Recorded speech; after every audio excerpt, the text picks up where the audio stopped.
Welcome, Machara, my friend. My name is Brendan, and this is my channel, Irish Fantasy Sleep Stories. I upload new sleep stories twice weekly, and if you would like to support my channel, please do click the like and subscribe buttons below. This video contains all 4 chapters of my Echoes of the Fae series, chronicling the adventures of Cillian Róisín and Róisín Kelly as they embark on a magical quest into the Echoing Wood. Along the way, they forge powerful alliances, face cunning enemies, and unlock their slumbering powers. So, find yourself a comfortable spot, relax, and enjoy the echoes of the Fae.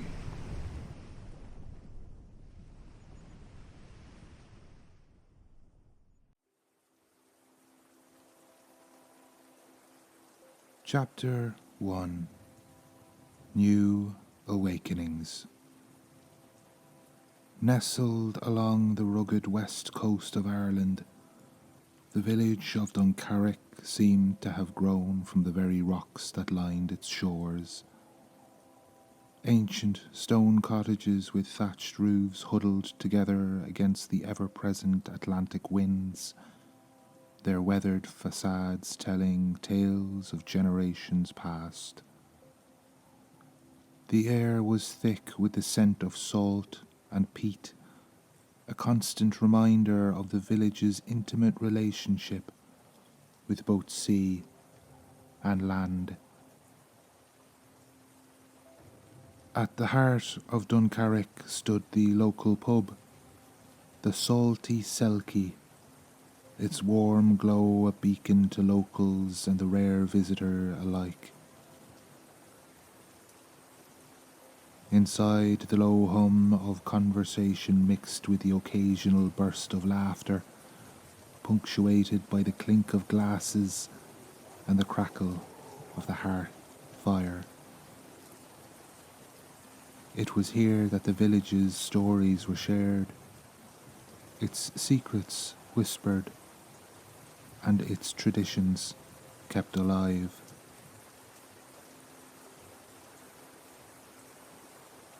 And the village's lifeblood flowed from the small fishing fleet that bobbed in the protected harbour.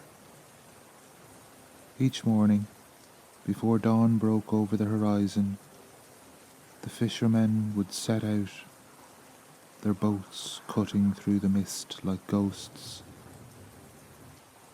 Their wives and children would gather on the pier, offering silent prayers for a bountiful catch and a safe return. Duncarrick's calendar was marked not by dates but by festivals and changing seasons.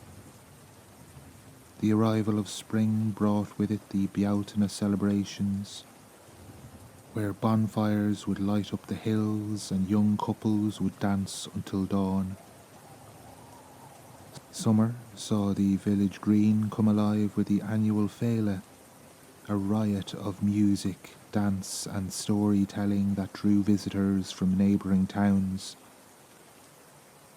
As autumn crept in, the village would busy itself with the harvest, the air filled with the sweet scent of ripening blackberries and the smoky tang of bonfires.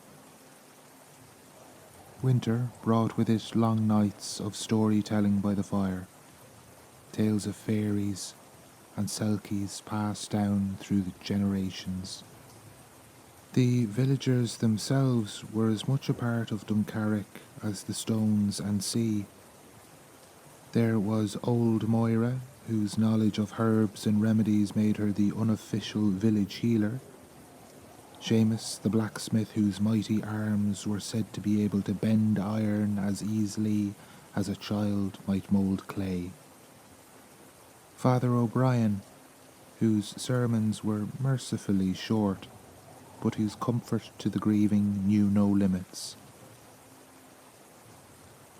Children played in the narrow lanes, their laughter echoing off the stone walls as they chased each other with toy swords, pretending to be ancient Celtic warriors. In the village school, Mrs. O'Malley taught not just reading, but arithmetic, but also the old songs and stories, ensuring that the village's rich cultural heritage would not be lost to time. Yet, for all its timeless charm, Duncarrick was not immune to the modern world. Satellite dishes peeked out from behind chimney stacks, and the occasional tourist would wander through, snapping photos of what they saw as a quaint relic of a bygone era. But to those who called Duncarrick home, it was far more than that. It was a living, breathing community, one foot in the past and one in the present, forever dancing to the rhythm of the tides and the whispers of the wind.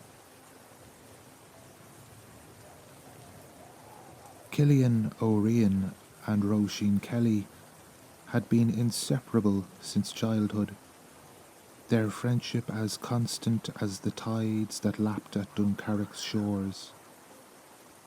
Now in their 20s, they remained the best of friends, their bond deepened by years of shared experiences and mutual understanding. Yet as they stood together on the cliffs overlooking the wild Atlantic, something unspoken hung in the air between them, as tangible as the sea spray on their faces.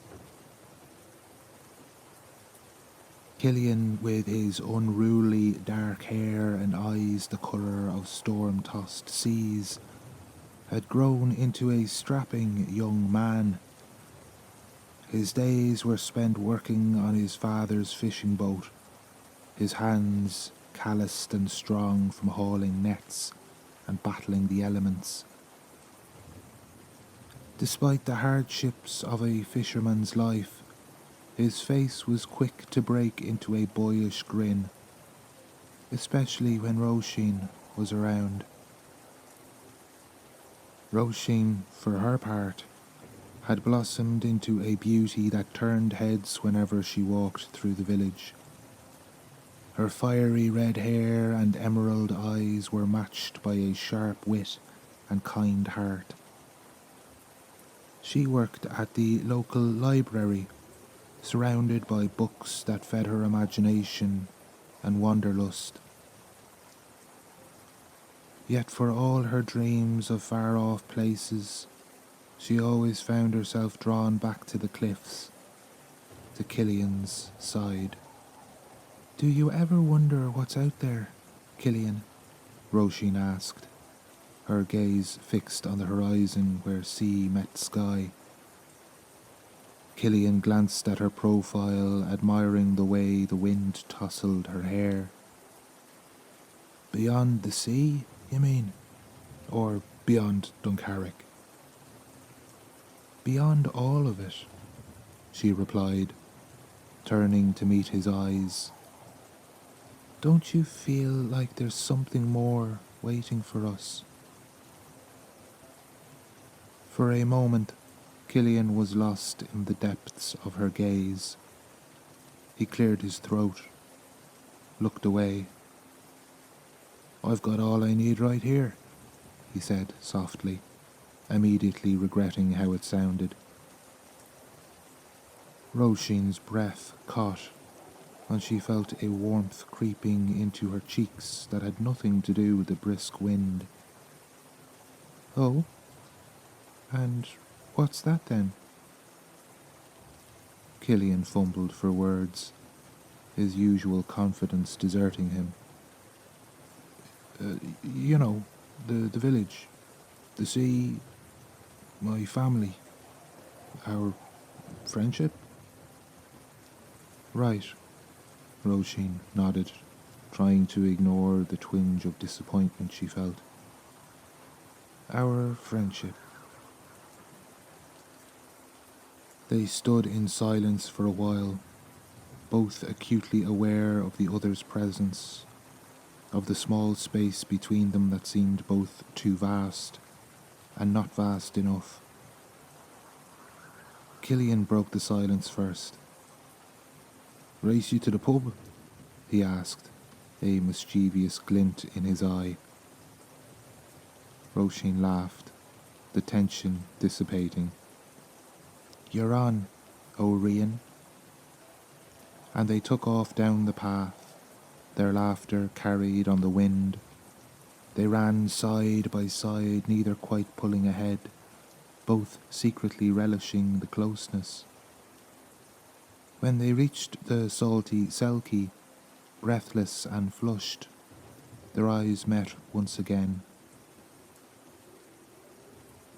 For a heartbeat the world seemed to stand still, the air charged with possibility.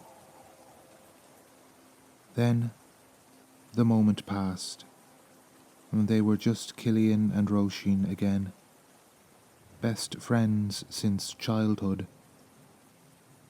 They pushed open the pub door, greeted by the warmth and familiar faces inside.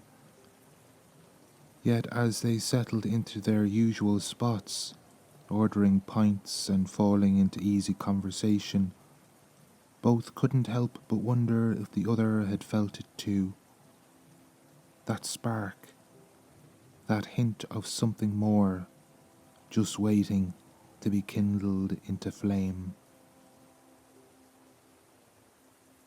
The day Aisling arrived in Duncarrick was unremarkable at first. A thin veil of mist clung to the village, softening the edges of buildings and lending an air of mystery to the familiar streets.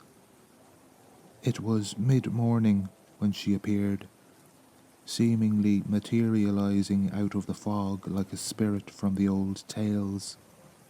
Aisling cut a striking figure as she made her way down the main street, tall, with long dark hair that seemed to shimmer with an otherworldly iridescence.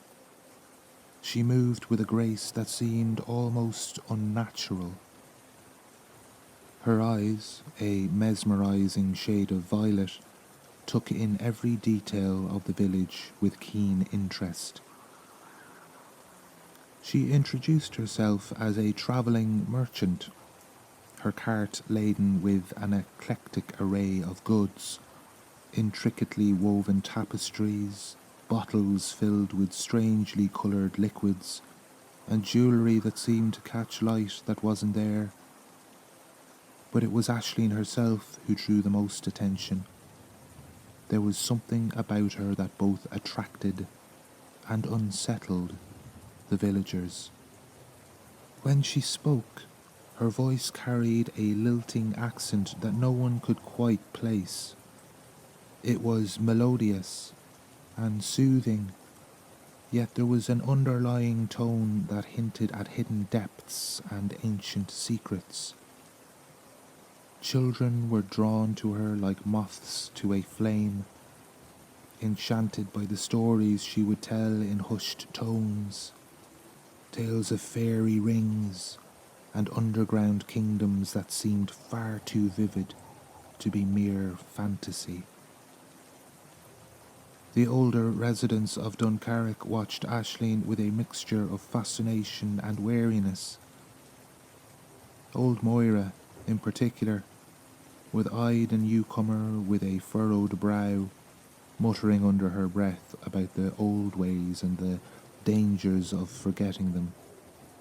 Yet even she couldn't deny the pull of Aisling's presence. As days passed, Aisling became a fixture in the village, setting up her wares in the market square. Yet she remained an enigma. No one could say where she slept at night, and some swore they saw her walking along the cliffs in the pale moonlight, conversing with the wind and waves. Rumours began to circulate. Some said she was a witch, others a changeling left by the fairies. A few even whispered that she might be one of the Sheha themselves, come to test the villagers or perhaps to seek help for some unknown purpose.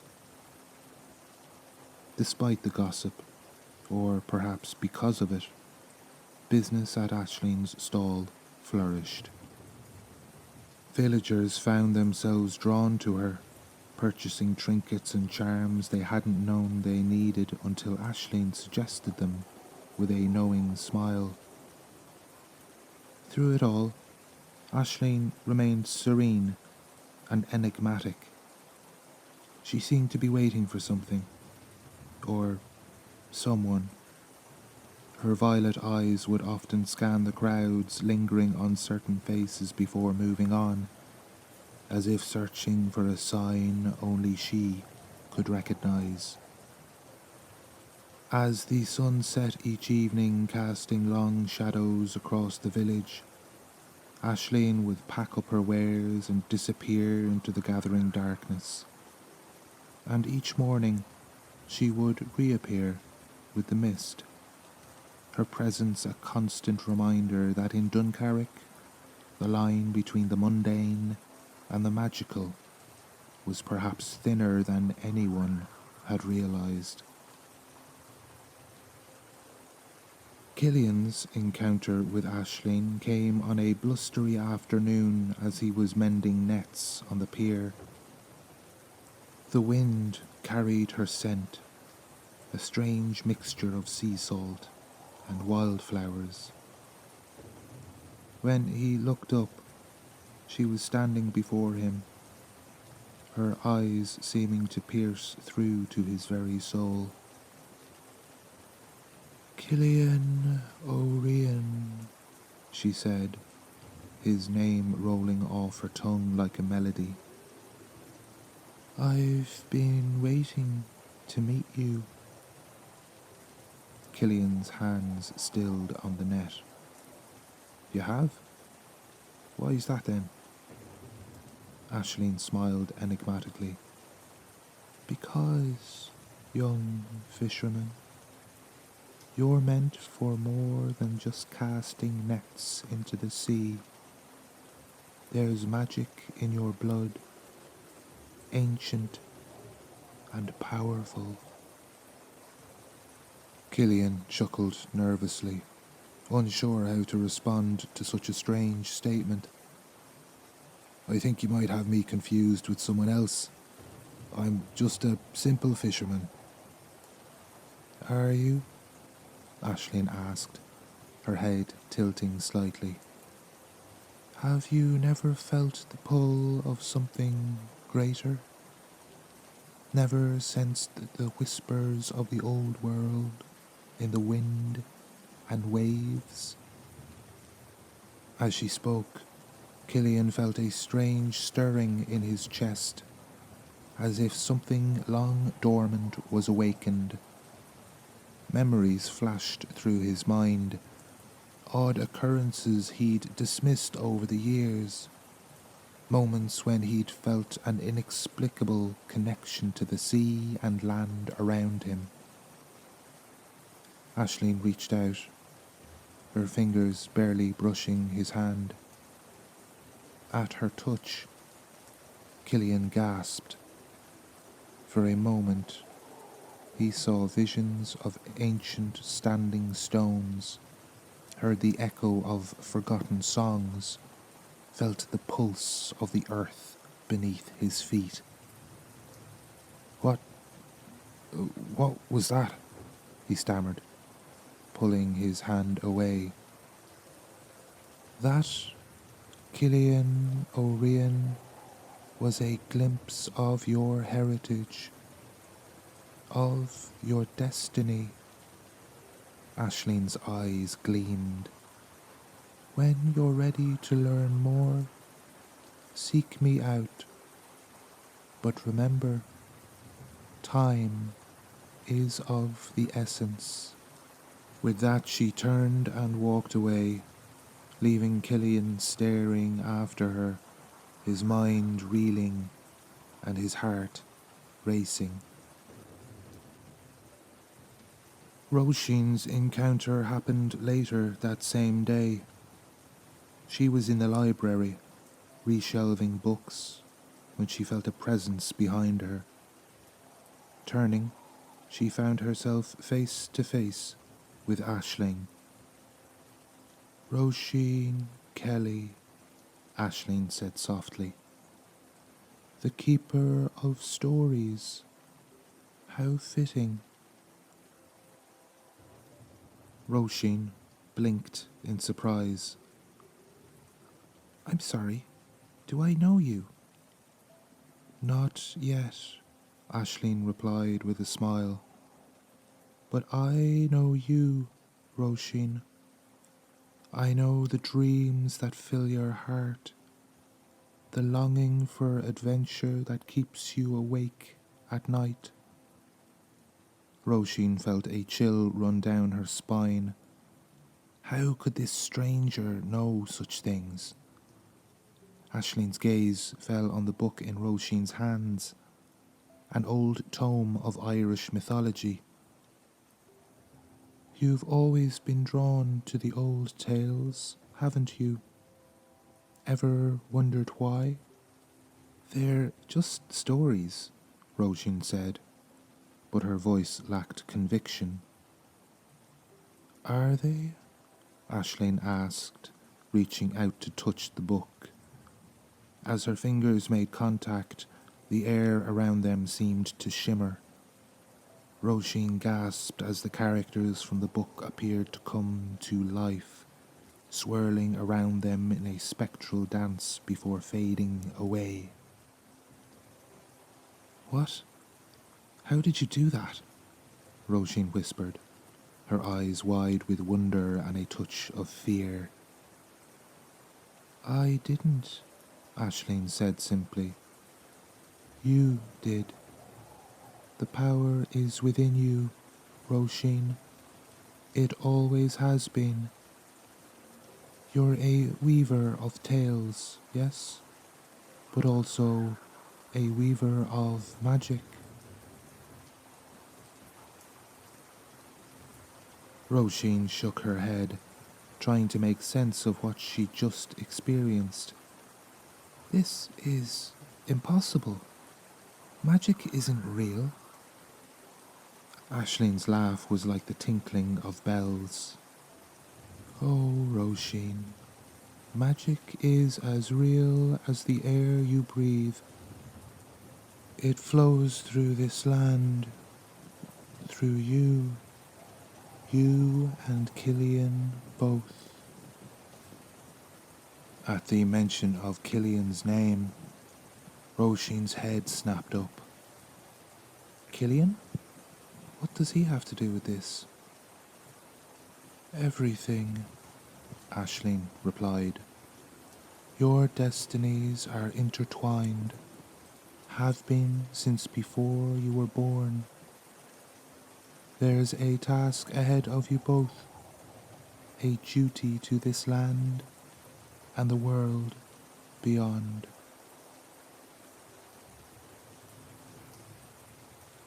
Aisling's words hung in the air, heavy with portent. Róisín and Cillian exchanged glances, a mixture of confusion and apprehension evident on their faces. They had agreed to meet Aisling at the ancient Crannog site just outside the village, drawn by her cryptic promises of revelation. The circular island dwelling, long abandoned, rose from the misty loch like a spectre from another time. As they approached, following Aisling across the narrow causeway, both felt a strange energy pulsing beneath their feet. This place, Aisling began, her voice taking on a reverent tone, is far more than just an ancient dwelling. It is a nexus, a point where the veils between both worlds grow thin. She turned to face them, her eyes seeming to glow in the fading light. The Crannog was built by your ancestors, Cillian and Róisín, to guard a secret, a doorway to the other world. Cillian shook his head, skepticism warring with an inexplicable sense of recognition. The other world? You mean like in the old stories? Those old stories hold more truth than you realize, Aisling replied. The Síhe, the Tuatha De Danann, all the magical beings of Irish lore, they're real, and they need your help. Róisín's fingers unconsciously traced the spine of the Book of Myths she'd brought with her. But why us? We're just ordinary people. Aisling laughed. Ordinary? Far from it. You both carry the blood of the ancient guardians, tasked with maintaining the balance between our world and theirs. As she spoke, Aisling began to change. Her form shimmered, becoming more ethereal, more beautiful and terrible all at once. Her hair floated around her as if underwater, and her eyes blazed with an inner light. I am Aisling of the Síhe, she proclaimed, her voice echoing with power, sent to awaken you to your true nature and prepare you for the task ahead.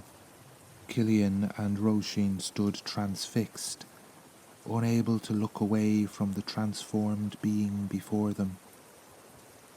For centuries, the doorway has remained closed, the balance maintained, Aisling continued. But dark forces are stirring. The Fomori, ancient enemies of the Tuatha De Danann, seek to break through and unleash chaos upon both worlds. She gestured to the Crannog. This structure is more than wood and stone. It is a seal woven with powerful magic. But that magic is fading, and only those of guardian blood can renew it. Róisín found her voice first. How? We don't know anything about magic or seals or any of this. The knowledge is within you, Aisling assured her. Passed down through generations, dormant but not lost. I am here to help you unlock it, to train you in the ways of your ancestors. Cillian's mind was reeling, but he felt a strange sense of rightness settling over him. This is why I've always felt so connected to the land and sea, he murmured. Why Róisín's stories always seem so real to me. Aisling nodded. Your gifts complement each other. Cillian, you have an affinity for elemental magic, the raw power of nature. Róisín, your gifts lie in words and weaving, in crafting spells and enchantments. She turned, gazing out over the loch. But time grows short. The equinox approaches, when the veil will be at its thinnest. You must be ready by then to renew the seal, or all will be lost. And if we fail? Róisín asked, her voice barely above a whisper. Aislinn's expression grew grave. Then the doorway will open, and the Fomori will pour through. Your world will be plunged into darkness, and the other world will fall to their corrupt reign. The weight of Aislinn's revelation hung heavy. Cillian and Róisín stood silent, their minds reeling from the enormity of what they'd just learned. The ancient Crano gloomed behind them, no longer just a historical curiosity, but a vital seal between worlds. Cillian was the first to break the silence, his voice tinged with disbelief. This is mad, all of it. Magic, otherworldly beings, ancient guardians. It can't be real. Róisín nodded, her brow furrowed. We're just ordinary people from a small village. How could we possibly be responsible for something so monumental? Aisling regarded them with understanding in her ethereal eyes. Your doubt is natural, but deep down you both know the truth of my words. You've felt it all your lives, haven't you? That sense of something more just beyond your reach. Cillian and Róisín exchanged glances. They had both experienced that feeling, though neither had spoken of it aloud. But even if what you're saying is true, Róisín argued, we don't know the first thing about magic or sealing otherworldly portals. How could we possibly learn all of that in time? And what about our lives here? Cillian added. Our families, our jobs. We can't just abandon everything. Aislinn's expression softened. I understand your concerns, but remember, you were born for this. The knowledge, the power, it's already within you. My job is simply to help you unlock it. She stepped closer, her presence both comforting and awe-inspiring. As for your lives here, accepting your destiny doesn't mean abandoning your world. In fact, it means protecting it, and everyone in it. Cillian ran a hand through his hair, his mind racing. It's a lot to take in, to accept. Róisín nodded in agreement, but there was a spark of curiosity in her eyes. If we did agree, what would happen next? Aisling smiled encouragingly. We would begin your training immediately. You would learn to tap into your innate magical abilities, to understand the ancient lore, and to prepare for the ritual that will renew the seal. She looked at them both intently. I know it's overwhelming, but the choice must be yours. Will you accept your destiny and take up the mantle of guardians? Cillian and Róisín turned to each other, a silent communication passing between them. Despite their doubts and fears, there was also a growing sense of excitement. of possibility. Finally, Cillian took a deep breath and nodded. I'm in. If this is real, if we can really make a difference, then I want to try. Róisín squeezed his hand, a small smile playing on her lips. Me too. It's terrifying, but it also feels right, somehow. Aislenn's face lit up with a radiant smile. Then let your training begin. The fate of 2 worlds now rests in your hands.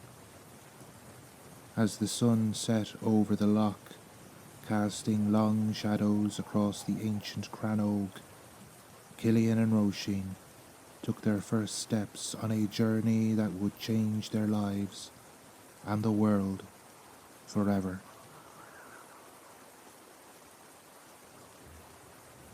The following days passed in a whirlwind of activity for Cillian and Róisín. Under Aislenn's guidance, they began to make preparations for their journey into the unknown. Cillian spent his mornings on the fishing boats as usual, but his mind was far from the nets and the sea. In quiet moments he practiced the basic meditation techniques Aislenn had taught him, feeling the stirring of something ancient and powerful within. His fellow fishermen noticed his distraction, but chalked it up to young love, given his growing closeness with Róisín. For her part, Róisín threw herself into research at the library, poring over every book of Irish mythology and folklore she could find. The stories she had always loved now took on new meanings, clues and lessons hidden in every tale. She began to see patterns in the ancient texts, words of power that made her fingertips tingle when she read them aloud. In the evenings, they met Aislenn in secret, usually at the crannog or in secluded clearings in the nearby woods. There they received their first true lessons in magic. Cillian learned to feel the pulse of the elements around him, to call forth small gusts of wind or ripples in still water. Róisín discovered her ability to weave simple enchantments with her words, creating brief illusions or imbuing objects with temporary power. As the days passed and the equinox drew nearer, both Cillian and Róisín felt a growing sense of urgency. They knew that soon they would have to leave Duncarrick behind, at least for a time, to fully embrace their training and prepare for the crucial ritual. The night before their departure, they gathered their closest friends and family at the local pub. Neither could reveal the true reason for their sudden trip, so they spun a tale of a job opportunity in Dublin that they couldn't pass up. It'll only be for a few months, Cillian assured his worried mother, trying to ignore the pang of guilt at the lie. Róisín hugged her younger sister tightly. I'll call as often as I can, I promise. As the night wore on, filled with laughter, music, and more than a few tears, Cillian and Róisín found themselves looking around the familiar pub with new eyes. The weathered fishermen swapping tales by the fire, the old photos lining the walls, the comforting smell of peat smoke and whiskey. All of it seemed more precious now that they knew what was at stake. In a quiet moment, Róisín leaned close to Cillian. Are we doing the right thing? She whispered, her voice tinged with doubt. Cillian took her hand, his eyes reflecting the same mix of uncertainty and determination. I don't know, he admitted, but I do know we're the only ones who can do this. We have to try. As the party wound down and they said their final goodbyes, both Cillian and Róisín felt the weight of their destiny settling upon them. They were leaving behind everything they had ever known, stepping into a world of magic and danger. But as they walked out of the pub and into the cool night air, they also felt a sense of purpose and, despite everything, a flicker of excitement for the adventure ahead.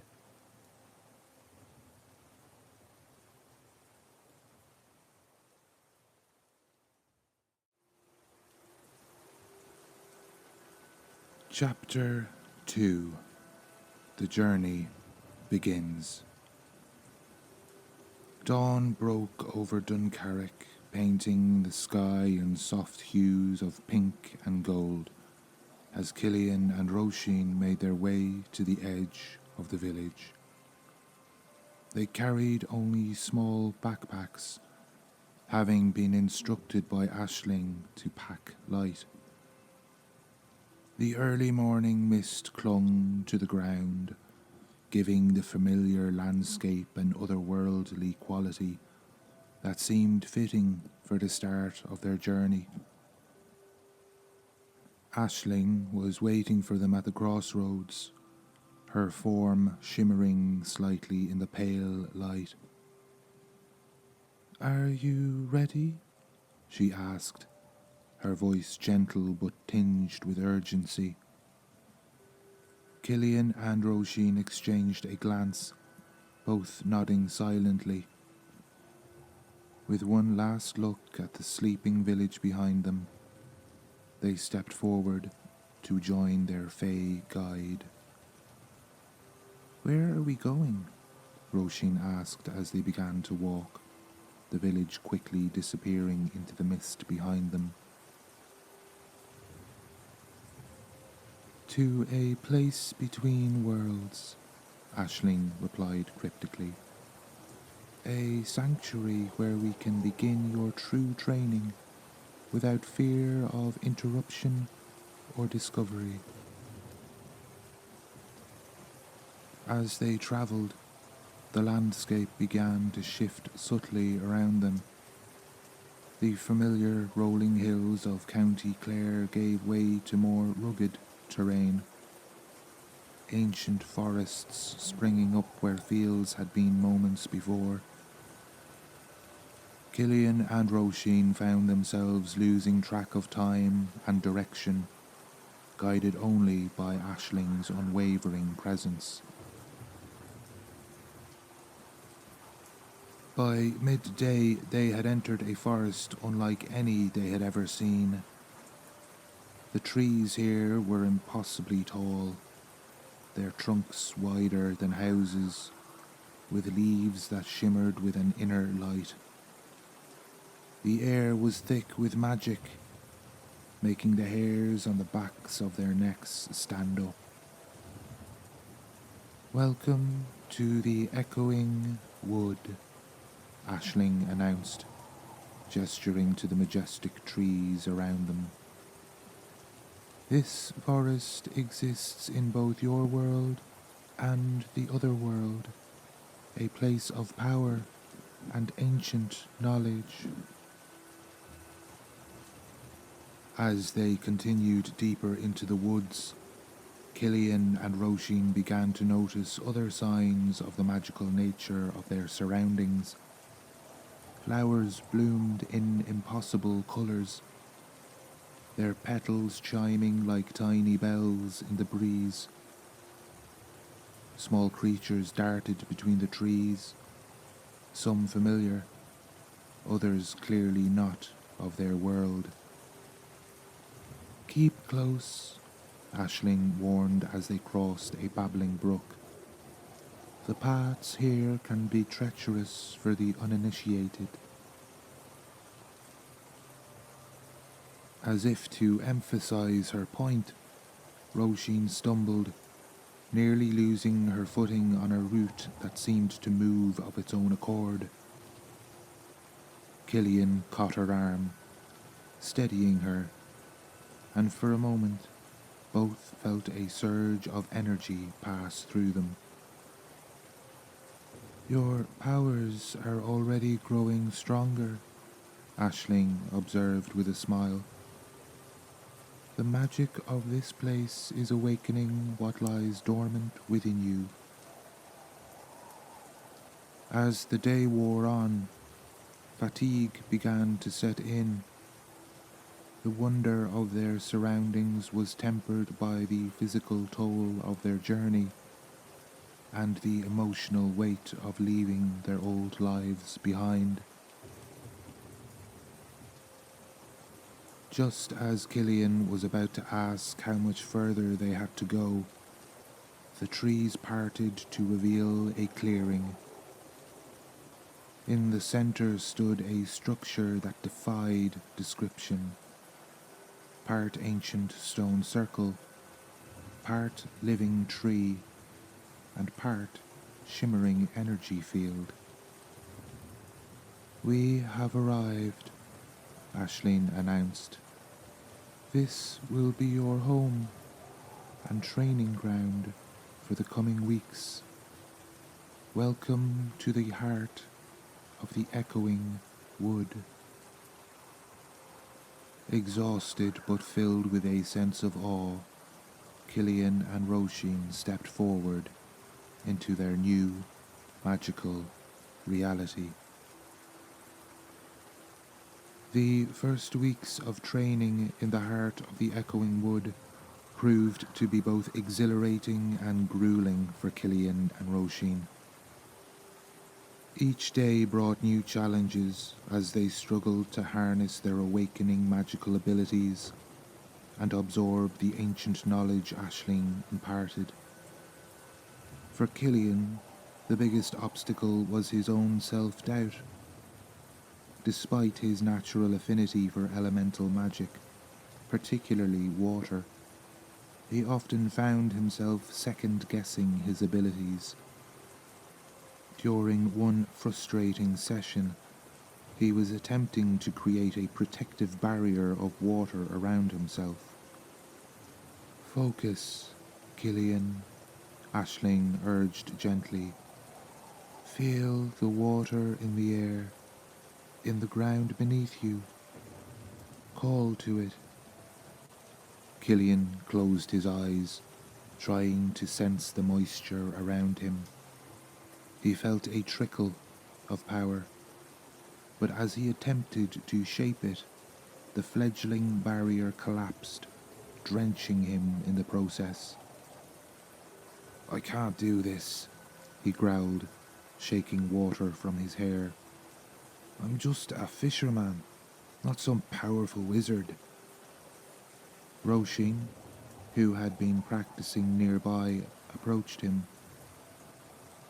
"You are more than just a fisherman, Cillian," she said softly. "I've seen what you can do when you're not overthinking it." Her words and presence seemed to calm him. Taking a deep breath, Cillian tried again. This time he let his instincts guide him, remembering the feel of the sea beneath his boat. Slowly, a shimmering dome of water formed around him, growing stronger with each passing moment. Róisín beamed at him, her pride evident. "See? I knew you could do it." While Cillian struggled with self-confidence, Róisín's challenge lay in controlling her burgeoning powers. Her natural talent for verbal magic was impressive, but it often manifested in unexpected and, sometimes, dangerous ways. One afternoon, as they practiced defensive spells, Róisín's frustration got the better of her. Protect, she shouted, intending to create a simple shield. Instead, her words triggered a shockwave that sent Cillian flying backward into a tree. Cillian, she cried out in horror, rushing to his side. I'm so sorry. Are you all right? Groaning, Cillian sat up, rubbing the back of his head. I'm fine, he assured her, seeing the guilt in her eyes. Just a bit bruised. That was some spell, though. Róisín helped him to his feet, her hand lingering in his. I don't know what happened. It's just like the magic exploded out of me. Aisling, who had been observing nearby, approached them. Your power is strong, Róisín, but it requires precision and control. You must learn to channel your emotions, not let them control your magic. As the days passed, Cillian and Róisín found themselves relying on each other more and more. They began to develop a rhythm, working in tandem during their training sessions. Cillian's calm presence helped Róisín focus her abilities, while her unwavering belief in him bolstered his confidence. Their growing closeness didn't go unnoticed by Aisling. One evening, as they sat around a magical fire that burned with blue flames, she addressed them both. The bond between you is strengthening, she observed. This is good. The ritual to renew the seal will require perfect harmony between you. Cillian and Róisín exchanged a glance, both feeling a flutter of something more than just a magical connection. But be warned, Aisling continued, her tone serious. Strong emotions can be a source of great power, but also great vulnerability. You must learn to balance your feelings with your duty. The warning added a layer of tension to their interactions, but it also deepened their commitment to their training and to each other. As the weeks wore on, their progress became evident. Cillian could now manipulate water with ease, creating powerful waves or delicate mists at will. Róisín's verbal spells grew more controlled and potent, her words shaping reality with increasing precision. One night, unable to sleep, Cillian found Róisín sitting by a small pond near their living quarters, the moonlight reflecting off the water, casting a silvery glow over her features. Couldn't sleep either, he asked, sitting down beside her. Róisín looked up at Cillian, her eyes shining with a mix of emotion. I've been thinking about home, she admitted. About our families, our friends, everything we left behind. Cillian nodded, feeling a pang of homesickness himself. I know. It's not easy, leaving it all behind. He paused, then reached out to squeeze her hand. But I'm glad you're here with me. Róisín smiled, her fingers intertwining with his. Me too. She took a deep breath, letting the tranquility of the pond soothe her. Do you ever wonder if we're doing the right thing? Honestly, Cillian said, his gaze drifting to the rippling water. All the time. But I also know that there's no one else who can do this. We have to try.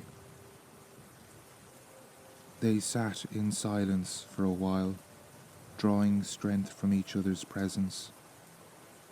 Cillian couldn't help but marvel at how far they had come in such short time, both in their magical abilities and in their relationship.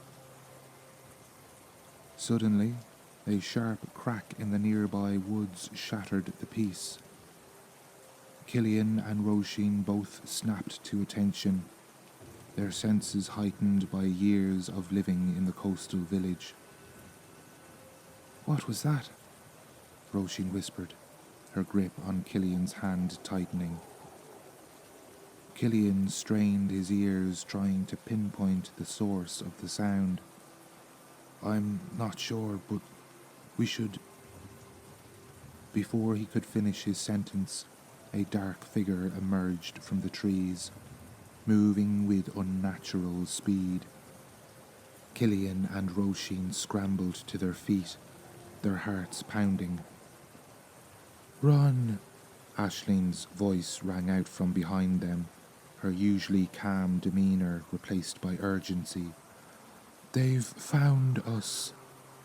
Cillian and Róisín didn't need to be told twice. They turned and fled, their feet pounding against the soft earth as they raced through the forest. Aisling ran beside them, her form flickering with a golden light. "What is it?" Róisín gasped as they dodged between the towering trees. "Demons," Aisling replied, her voice strained. "Servants of the dark forces we seek to contain. But they must not be allowed to reach the heart of the echoing wood." Cillian could feel his heart hammering in his chest, but he refused to give in to the panic. Reaching deep within, he called upon the magic that had become so familiar to him, shaping the water in the air into a barrier behind them. The demons, their forms shrouded in darkness, slammed into the shimmering wall, their unearthly screeches echoing through the forest. But they quickly recovered, surging forward once more. "We can't keep this up forever," Cillian shouted. Róisín's mind raced, searching for a solution. Suddenly an idea took hold. "Aisling, can you guide us to a place of power?" The Fae nodded, her expression grave. "Yes, but it will be dangerous. Follow me." Aisling veered sharply to the left, leading them deeper into the woods. The demons pursued relentlessly, their claws scraping against the barrier of water that Cillian struggled to maintain. As they ran, Róisín could feel the magic in the air growing stronger, the very trees around them pulsing with energy. Aisling led them to a small clearing where a massive, twisted oak tree stood at the centre.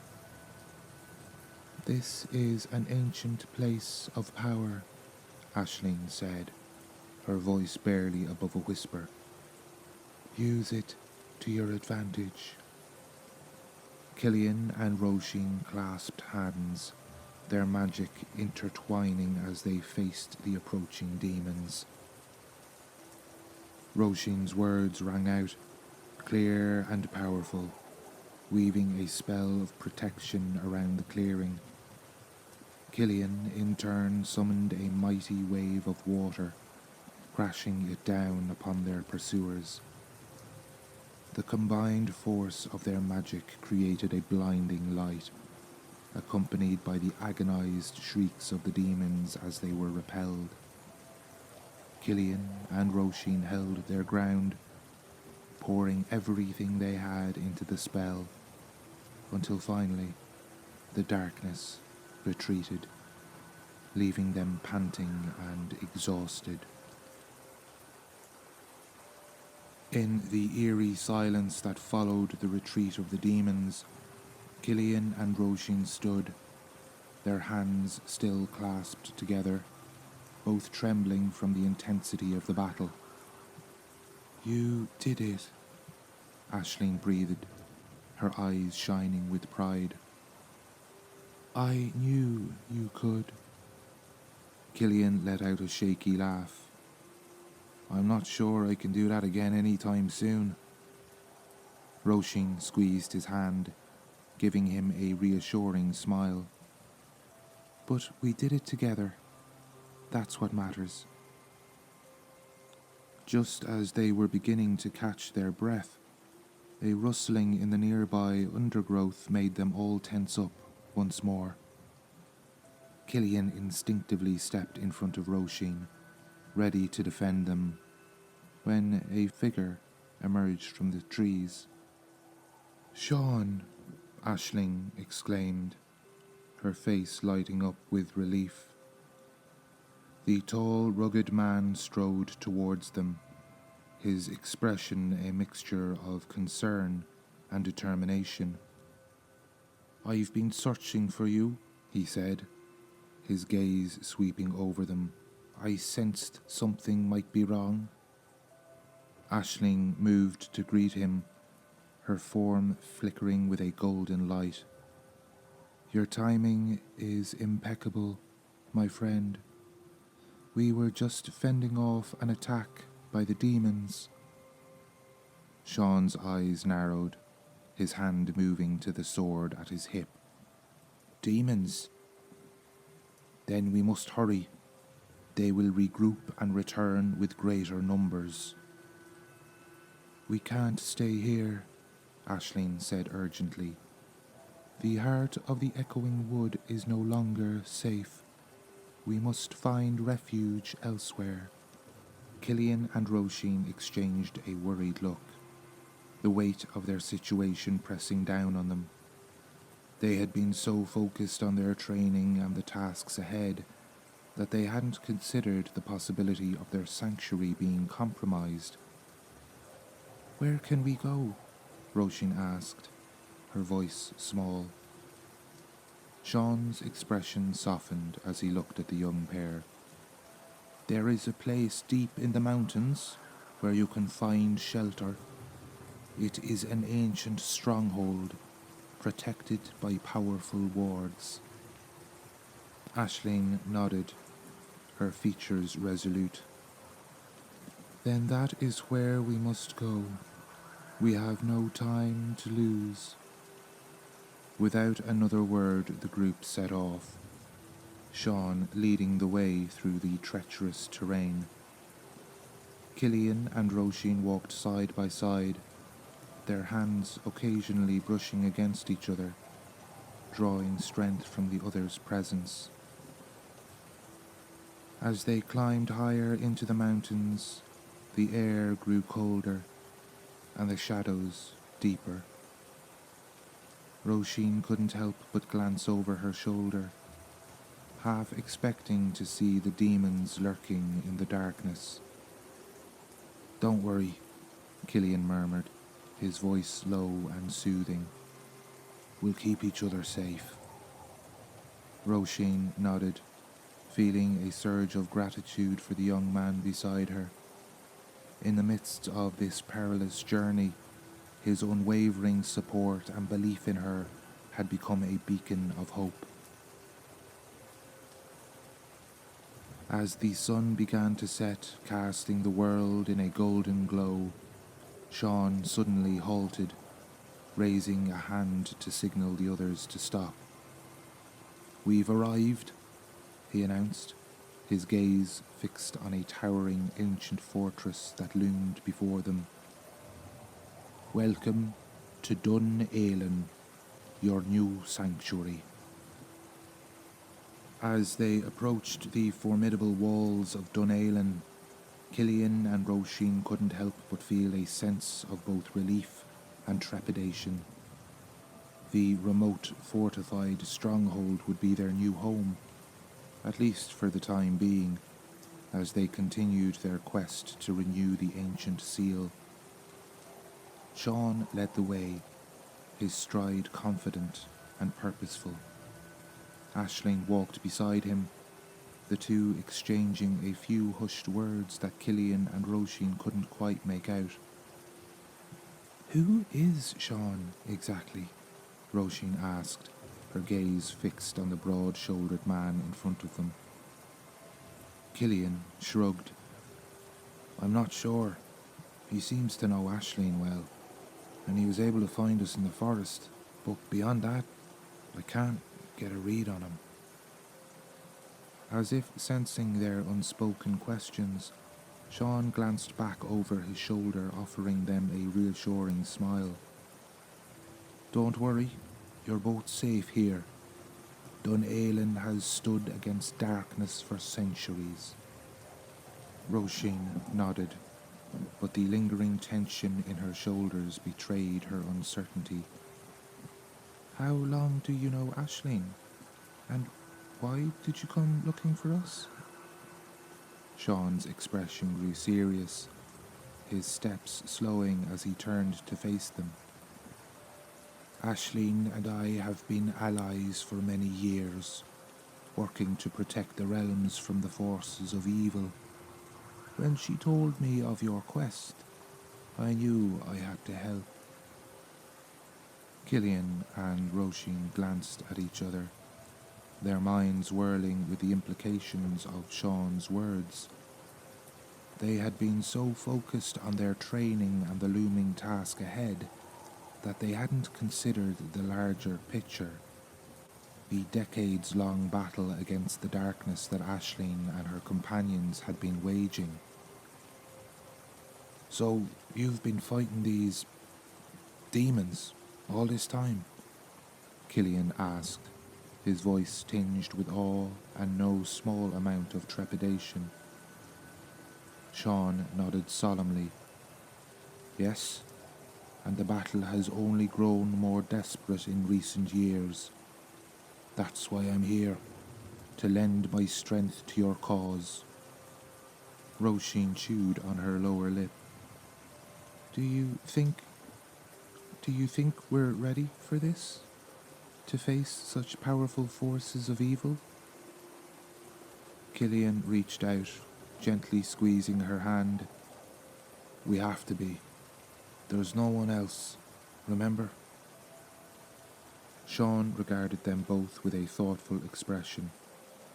"You've already shown great courage and power, even in the face of such adversity.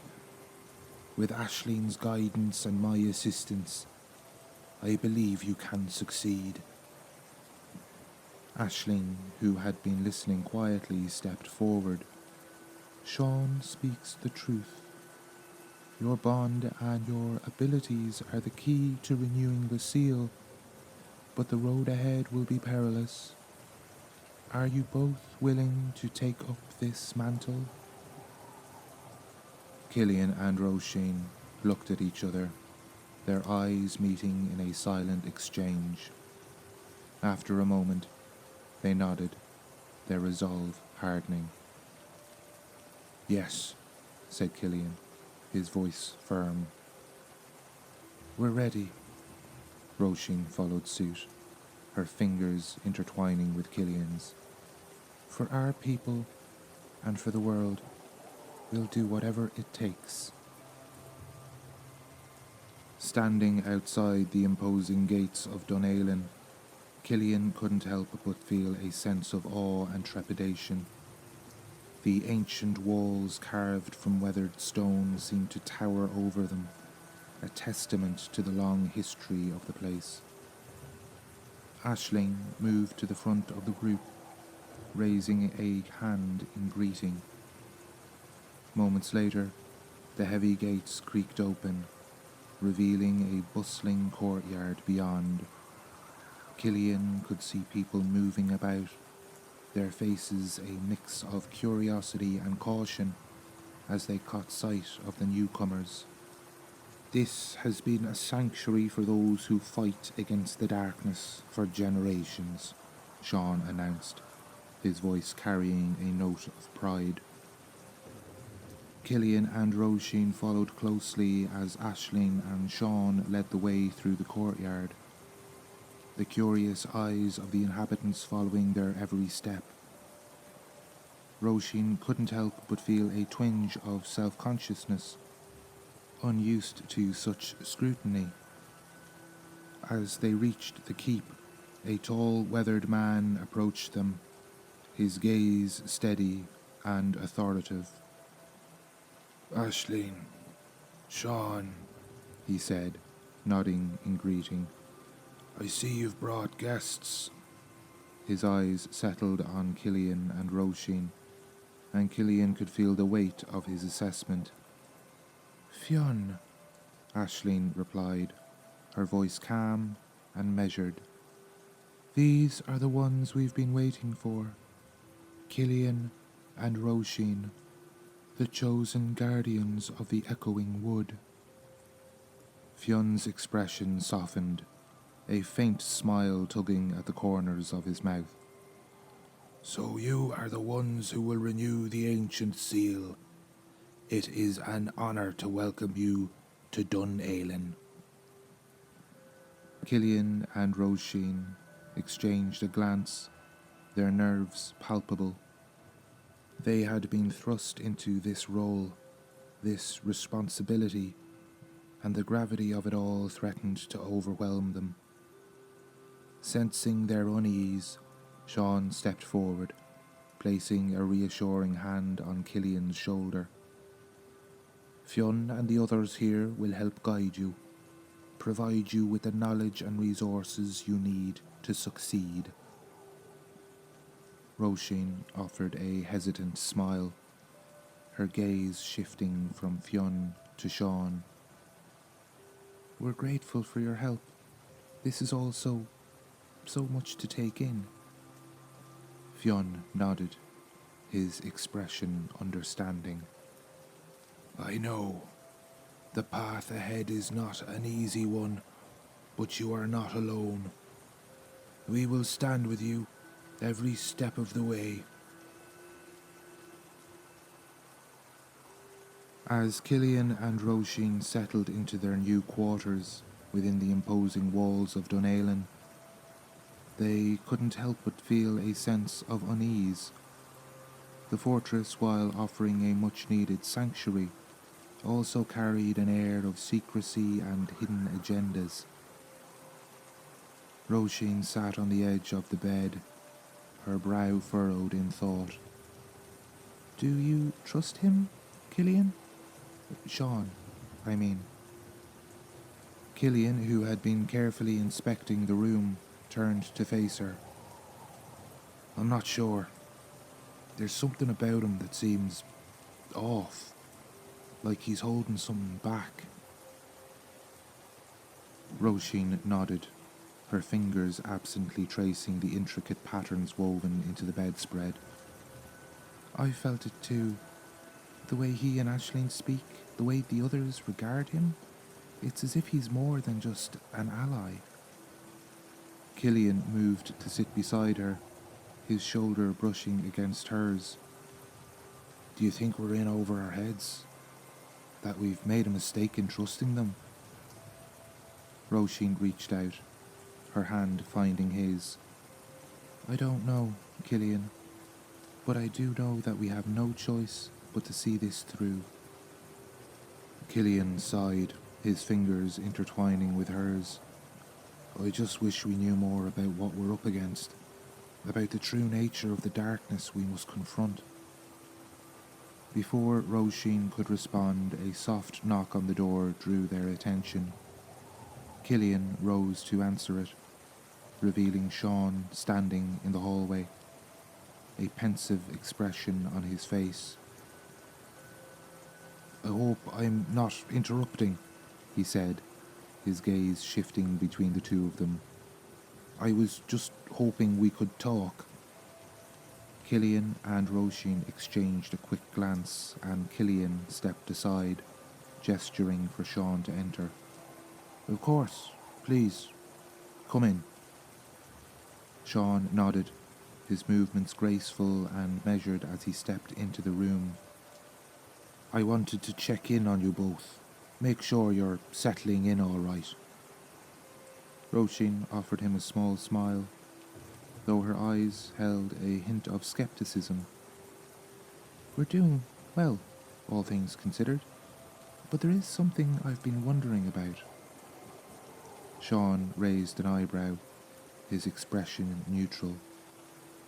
Your connection to Aisling and to this place, Róisín continued, her voice steady. You seem to have a deeper involvement than just an ally. Sean's gaze flickered, a flash of something unreadable crossing his features. Ah, you've noticed. I suppose I should be surprised. You two are perceptive, just as Aisling said. Cillian leaned forward, his gaze intent. Then tell us, what is your true role here? Sean sighed, a weary sort of resignation in his posture. The truth is, I am the Lord of Dunailin, the one who has been tasked with safeguarding this fortress and all that it represents. Róisín's eyes widened, and Cillian felt a chill run down his spine. What did this revelation mean for their quest, and their trust in those they had come to rely on?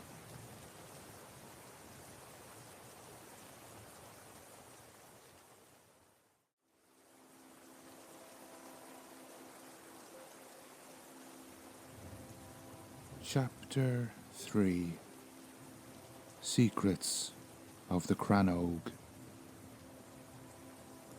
The revelation of Sean's true identity as the Lord of Dunailin sent a shockwave through Cillian and Róisín. They had placed their trust in him, believing him to be simply an ally, and now they found themselves questioning the very foundation of their alliance. The Lord of Dunailin, Cillian said. Why didn't he tell us this from the start? Sean sighed, his gaze shifting to the floor. I wanted you to see me as a friend and confidant, not just a figure of authority. I hoped that by earning your trust, I could better support you on the difficult journey ahead. Róisín crossed her arms, her expression hardening. But don't you see? By withholding this information, you've already broken that trust. How can we be sure you're not hiding anything else? Sean raised his hands in a placating gesture. I understand your concerns and I apologize for not being forthright. But I assure you, my intentions are pure. I want nothing more than to see you succeed in your quest to renew the ancient seal. Cillian and Róisín exchanged a weighted look, the tension in the room palpable. After a moment, Cillian spoke up, his voice measured. All right, Sean, we'll hear you out, but know that our trust has been shaken and it will take time to rebuild it.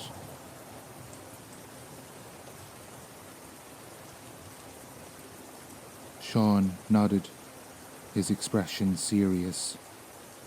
I respect that, and I will do everything in my power to prove myself worthy of your trust.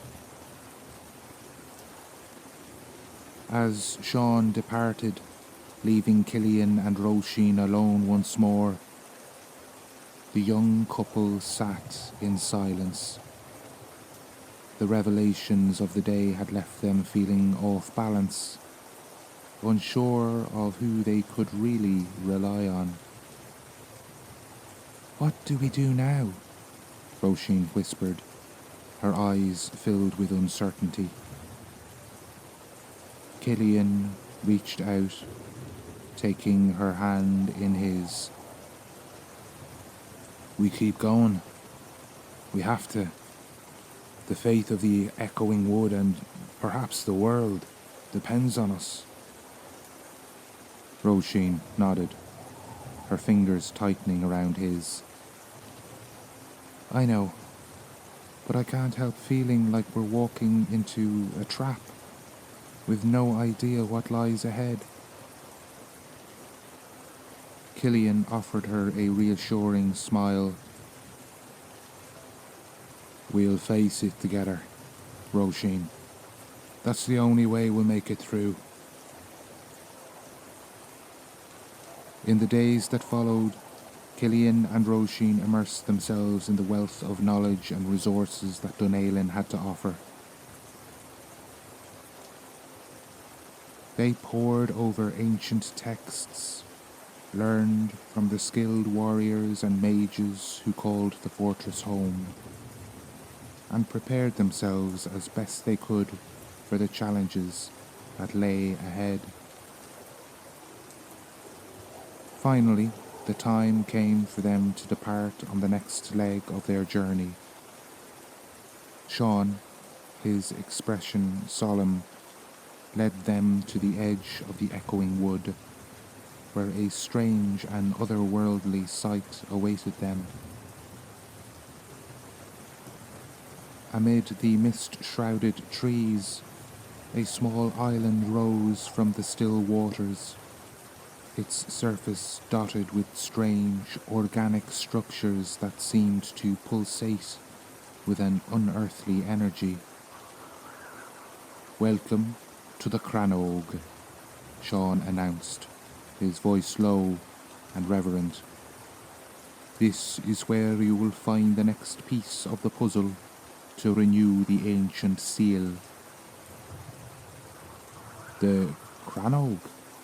Cillian interrupted. "Like the ancient site outside our village?" Róisín joined in. "Ah, so you're familiar with these magical doorways," replied Sean.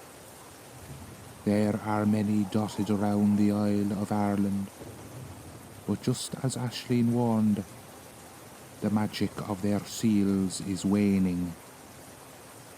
Cillian and Róisín stared at the strange, enchanted landscape, their hearts hammering with a mixture of trepidation and anticipation. Whatever awaited them on that mystical island, they knew they had no choice but to face it head on.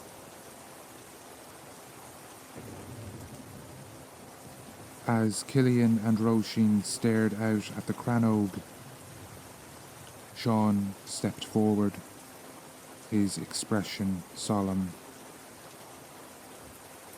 "The Crannog is a place of great power and ancient magic," he said, his gaze sweeping across the otherworldly landscape. "To reach the inner sanctum and uncover the next piece of the puzzle, you must first face a test of trust and unity."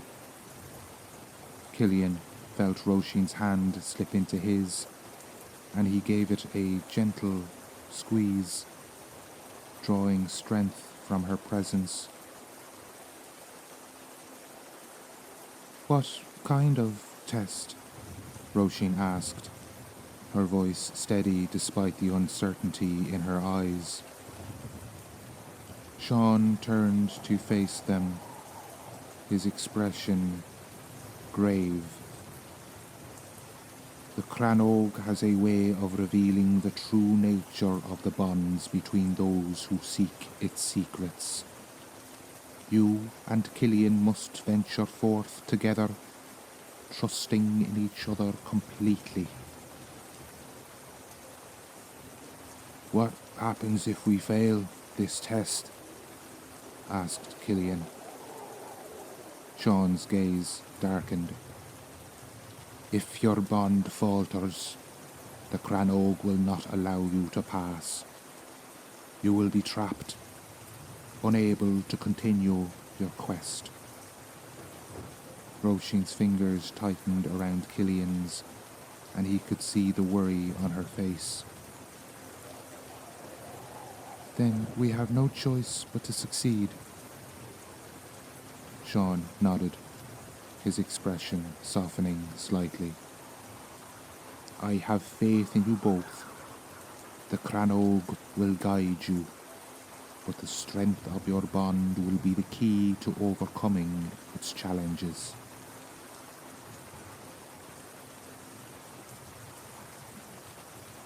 With a deep breath, Cillian and Róisín stepped forward, their hands clasped together as they approached the edge of the still, mist-shrouded waters.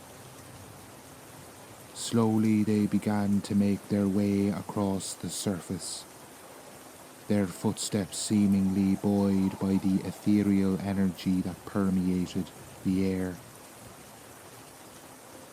As they drew closer to the Crannog, Cillian couldn't help but feel a sense of unease.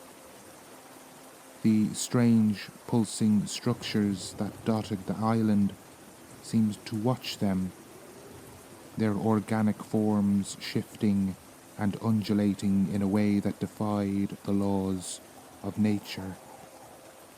Cillian, Róisín murmured, something's not right.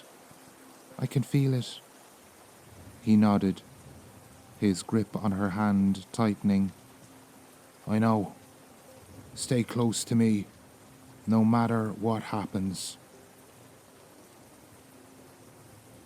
They continued their trek, the mist swirling around them and obscuring their surroundings.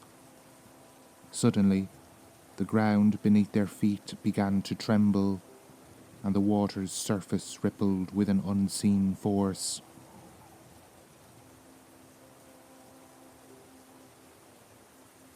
Cillian and Róisín stumbled, struggling to maintain their balance, but they refused to let go of each other's hands. They could hear the faint whispers of an ancient language echoing through the mist, and a sense of unease settled in the pit of Cillian's stomach. What's happening? Róisín cried, her eyes wide with fear. Cillian shook his head, his own heart pounding. I don't know, but we have to keep going. We can't let go of each other, no matter what. As they pressed forward, the tremors grew stronger, and the whispers became more insistent, as if the very Crannog itself was testing their bond. Suddenly, the ground split apart, a gaping chasm opening beneath their feet. Cillian and Róisín teetered on the edge, their hands the only thing keeping them from falling into the abyss. Cillian, Róisín cried, her voice laced with desperation. I can't hold on much longer. Cillian's grip tightened, his muscles straining with the effort. Don't let go, Róisín. I've got you. I promise. They stared into each other's eyes, the fear and uncertainty they felt mirrored in the other's gaze. But beneath the turmoil, Cillian could see the unwavering determination, the love and trust that bound them together. With a surge of strength, Cillian pulled Róisín back from the edge, and they tumbled to the ground, their bodies intertwined. They lay there, trembling, their hearts racing, but their hands still firmly clasped together. Slowly, the tremors subsided and the whispers faded into silence. Their hands still tightly clasped together, they felt a profound sense of relief wash over them. They had faced the Cranog's first challenge, a test of their trust and unity, and they had emerged victorious. Slowly they rose to their feet, their gazes scanning the strange otherworldly landscape that surrounded them. The mist parted, revealing a sprawling, maze-like structure. "The Cranog has deemed us worthy to proceed," Sean's voice echoed from the edge of the island. "Now you must navigate the labyrinth to reach the inner sanctum." "A labyrinth? What kind of challenges will we face?" "The labyrinth is a reflection of the mind and spirit. It will test your ability to work together, to trust your instincts, and to overcome the obstacles that stand in your way." Róisín squeezed Cillian's hand, her eyes resolute. "Then we have no choice but to succeed, for the sake of the echoing wood, and all that we hold dear." Cillian nodded. "We'll face this challenge. Whatever the labyrinth throws at us, we'll overcome it."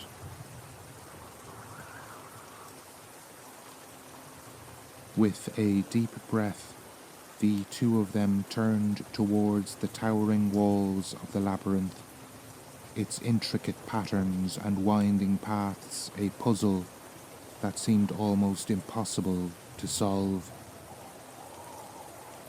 As they stepped into the first passageway, the air around them seemed to thicken, and the shadows deepened. Cillian could feel a strange energy crackling in the air. "Stay close to me," he whispered, his eyes scanning their surroundings for any sign of danger.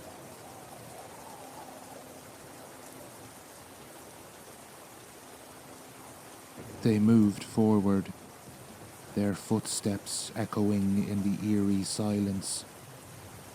Suddenly, the walls began to shift and change, the paths twisting and turning in ways that defied the laws of physics. Róisín gasped, her free hand flying to her mouth. "Cillian, the walls, they're alive." Indeed, the labyrinth seemed to be alive, its very structure shifting and undulating as if it were a living, breathing entity. Cillian could feel the energy of the Cranog pulsing around them, testing their resolve. "We have to keep going," he said, his voice steady despite the fear that threatened to overwhelm him. "The way forward must be hidden here somewhere." They pressed on, navigating the ever-changing maze, their senses heightened as they searched for any signs of a way out. But the labyrinth seemed to have a mind of its own, constantly shifting and presenting new challenges. At one point, the ground beneath their feet began to crumble, and they found themselves clinging to the edge of a chasm, their bodies suspended over a seemingly bottomless void. "Cillian!" Róisín cried, her voice laced with panic. I can't hold on. Cillian tightened his grip on her hand, straining with effort. Don't let go, Róisín. I won't let you fall. With another surge of strength, he pulled her back to safety, their bodies colliding as they tumbled to the ground. We can't keep going like this, Róisín said, her voice barely above a whisper. The labyrinth is relentless, and it's only a matter of time before we're overwhelmed. Cillian reached out, cupping her face in his hands. Then we have to find another way. There has to be a solution, a way to outsmart this maze. Róisín nodded, her brow furrowed in concentration. Think, Cillian, what have we learned so far? What clues have we been given? Cillian's mind raced, sifting through the memories of their journey, the words of wisdom shared by Sean and the others. Suddenly, a realization dawned on him. Trust our instincts, he murmured, his gaze meeting Róisín's. The labyrinth is a reflection of our own minds. Róisín's eyes widened, a flicker of understanding passing across her features. Then we need to let go of our fears, our doubts, and face whatever the Crannog throws at us head on. Taking Cillian's hand tightly, they rose to their feet, their gazes resolute as they faced the shifting, living maze before them. Lead the way, Cillian said, his voice steady. I'm right here with you. Róisín nodded, and together they set off, navigating the labyrinth with a newfound confidence. The walls continued to shift and undulate, but rather than feeling overwhelmed, they simply trusted their instincts, allowing their connection to guide them forward.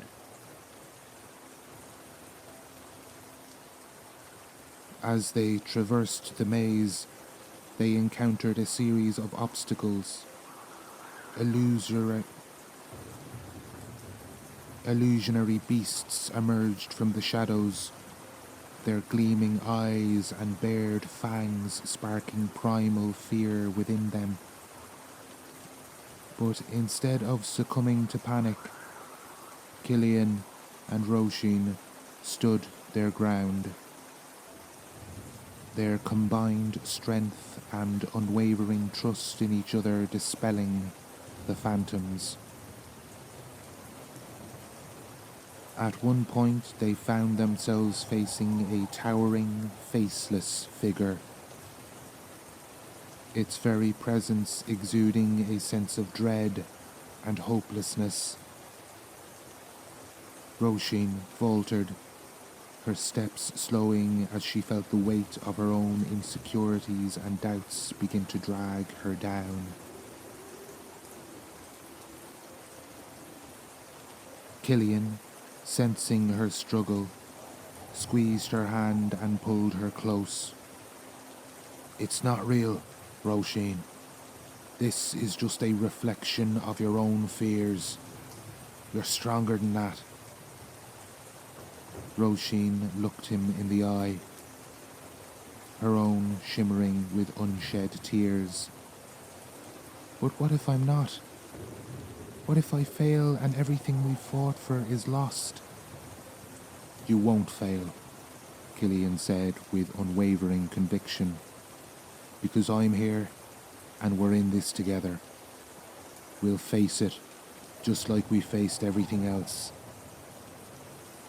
Nodding, Róisín steeled her resolve, and together they advanced upon the towering figure. As they drew close, the creature's form began to waver and distort, until finally it dissolved into wisps of mist, vanishing without a trace. Cillian and Róisín paused, catching their breath, and as they did, they could feel the labyrinth shifting around them. "You've passed the third challenge," a disembodied voice echoed, its tone both ancient and wise. "The Crannog has deemed you worthy to proceed." Suddenly the walls of the maze began to part, revealing an ancient and magical tree at the heart of the island. Cillian and Róisín exchanged a glance, their eyes shining with a mix of triumph and trepidation. "This is it," Róisín murmured. "The final challenge." Hand in hand, they made their way towards the ancient tree, their footsteps reverberating through the stillness. As they approached the entrance, they could feel the weight of the Crannog's history and the power pressing down upon them, filling them with awe and humility. Cillian paused, turning to Róisín with a solemn expression. "Whatever happens in there, remember that I'm with you. We'll face it together, no matter what." Róisín nodded, her gaze unwavering. "I know, and I'm ready." With a deep breath, they stepped through the entrance, their bodies enveloped by a blinding light as they entered the inner sanctum of the Crannog. The world around them seemed to shift and distort, and for a moment, Cillian and Róisín felt as if they were no longer tethered to the physical realm. The air was thick with ancient magic, and the very walls seemed to hum with a primordial energy. As their eyes adjusted to the ethereal light, they beheld a sight that left them both awestruck and humbled. Before them, suspended in the air, was a glowing sphere that seemed to contain the very essence of the echoing wood itself.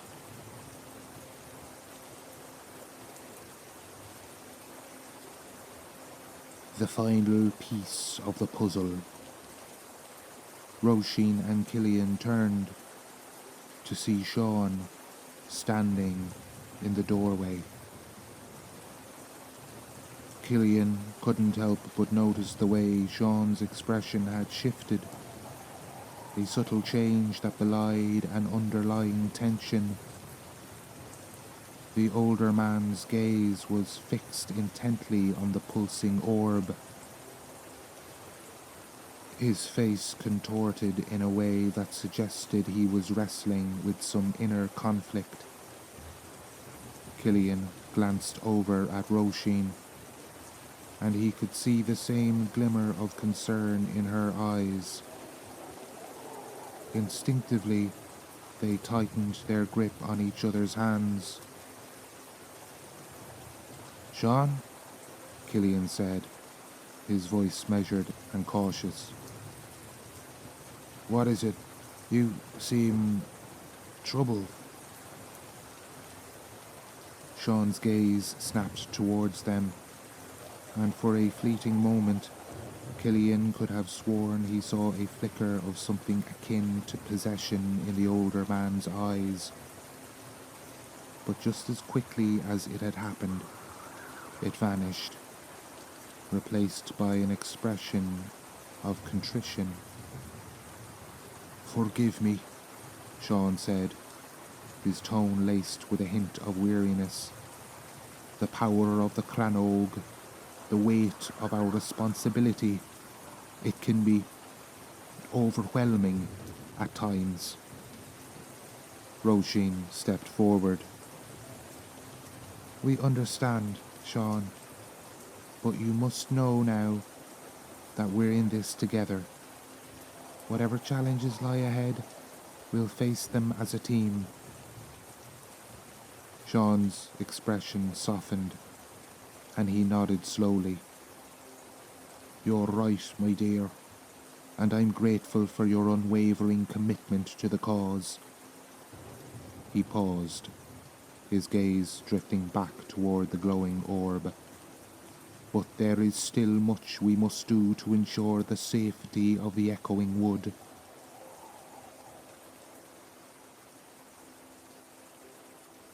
Cillian felt a prickle of unease, a nagging suspicion that something was not quite right. Sean's words, while ostensibly reassuring, carried an undercurrent of tension that unsettled him.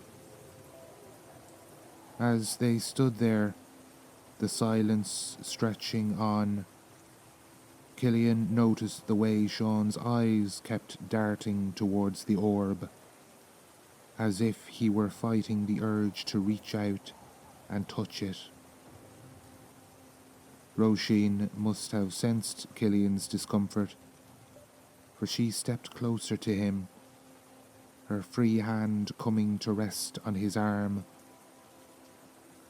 "Sean, is there something you're not telling us?" she asked, her voice gentle but firm. Sean's expression darkened, and for a moment Cillian could see a flash of what looked like fear in the older man's eyes. "No, of course not," he said, his words perhaps a touch too quick, too defensive. "I'm merely concerned for the safety of the echoing wood. That's all."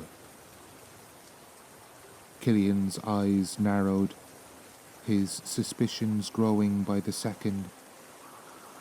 He couldn't shake the uneasy feeling that Sean was hiding something that could potentially jeopardize their entire mission. Exchanging a silent glance with Róisín, Cillian resolved to keep a closer eye on their mentor, to be vigilant for any signs of unusual behavior. The success of their quest and the fate of the echoing wood depended on their ability to trust one another completely.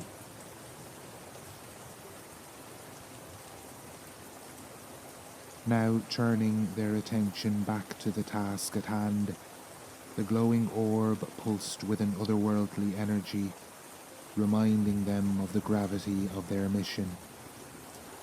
Sean, seeming to have regained his composure, cleared his throat.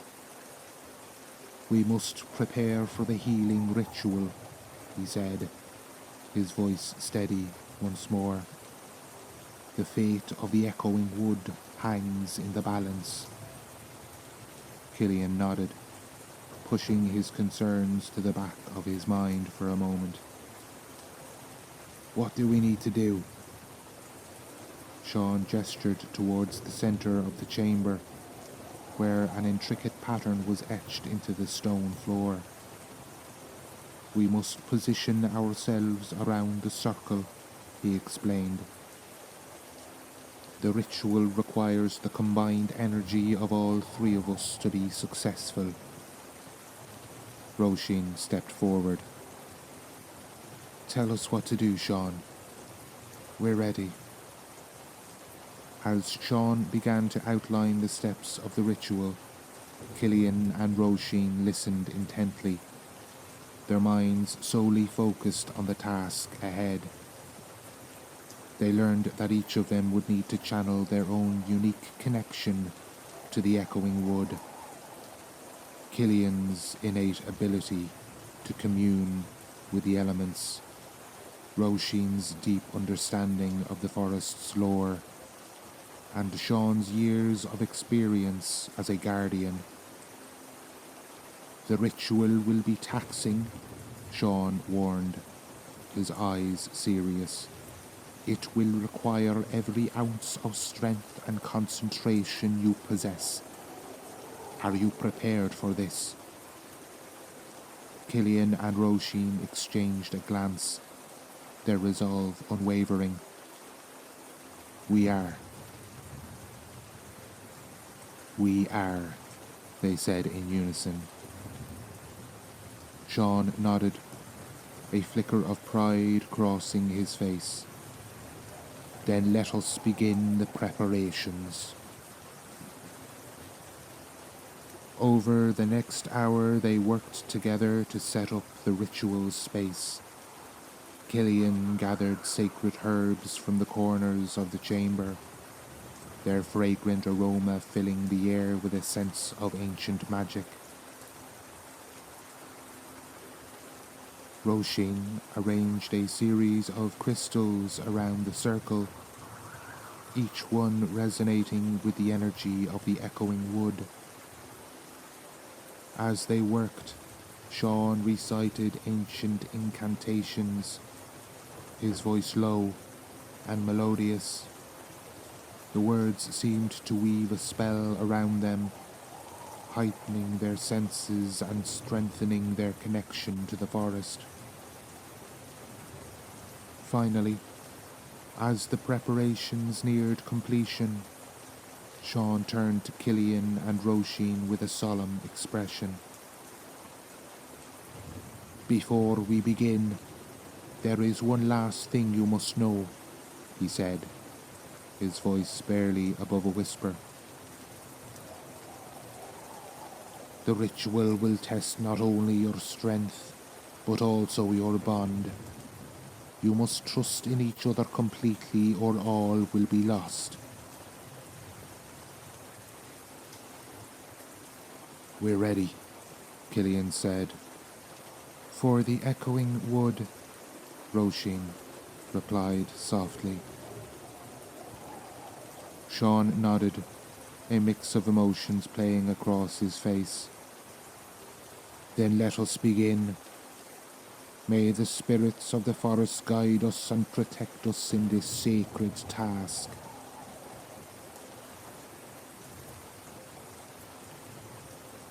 As they took their positions around the circle, the glowing orb pulsing above them, Cillian felt a surge of anticipation and nervous energy. Whatever lay ahead, he knew that this moment would change everything. The fate of the echoing wood, and perhaps their own destinies, hung in the balance.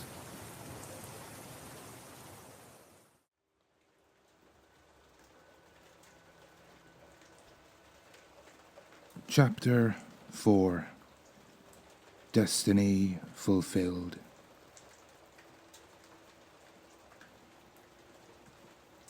Then let us begin. Time seemed to slow as the words slipped from Sean's mouth.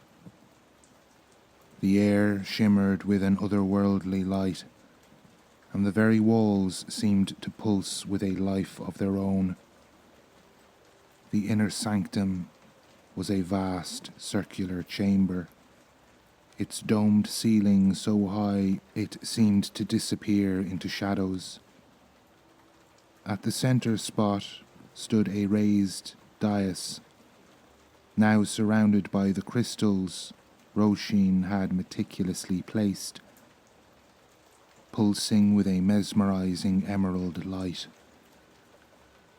The glowing orb at their center appearing to react to their energy, power radiating outward in visible waves Surrounding the dais were concentric circles of intricate symbols and runes etched into the stone floor. The markings started to glow faintly, as if responding to their presence, illuminating the walls of the chamber. The dim glow revealing tapestries and murals depicting the history of the echoing wood, each scene seeming to move and shift as they gazed upon it. Cillian felt a sudden rush of connection to the forest, stronger than he had ever experienced before. He could hear the whispers of the countless trees, their voices intertwining in a complex symphony of life and magic. Beside him, Róisín gasped, her eyes wide with wonder and reverence. "It's incredible," she breathed. Sean stepped forward, his expression a mix of awe and something else Cillian couldn't quite place. "The heart of the echoing wood," he said, his voice resonating strangely in the chamber. "The source of its power and the key to its healing." As they approached the central dais, Cillian noticed strange ghostly figures moving at the edge of his vision. When he turned to look directly at them, they vanished, only to reappear in his peripheral vision once more. The spirits of the forest, he realized, gathering to witness this momentous event.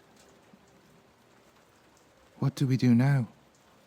Róisín asked, her voice steady despite the overwhelming nature of their surroundings. Sean turned to face them, his eyes glinting in the emerald light. "We begin the ritual," he said. "But be warned, it will test us in ways we cannot imagine. Are you prepared to give everything for the sake of the echoing wood?" Cillian and Róisín exchanged a glance, their resolve evident in their eyes. "We are," they said in unison. Sean nodded, a flicker of something passing across his face. "Then take your positions around the heart," he instructed. "And remember, no matter what happens, do not break the circle until the ritual is complete." As they moved to their assigned positions, Cillian couldn't shake a growing sense of unease. The air in the chamber seemed to thicken, the whispers of the forest growing more urgent, almost warning. He looked at Róisín, seeing his own concern reflected in her eyes. But there was no turning back now. They had come too far, risked too much. Whatever challenges lay ahead, they would face them together, for the sake of the echoing wood and all who called it home. With a deep breath, Cillian, Róisín, and Sean placed their hands on the orb, feeling its power surge through them. The ritual had begun.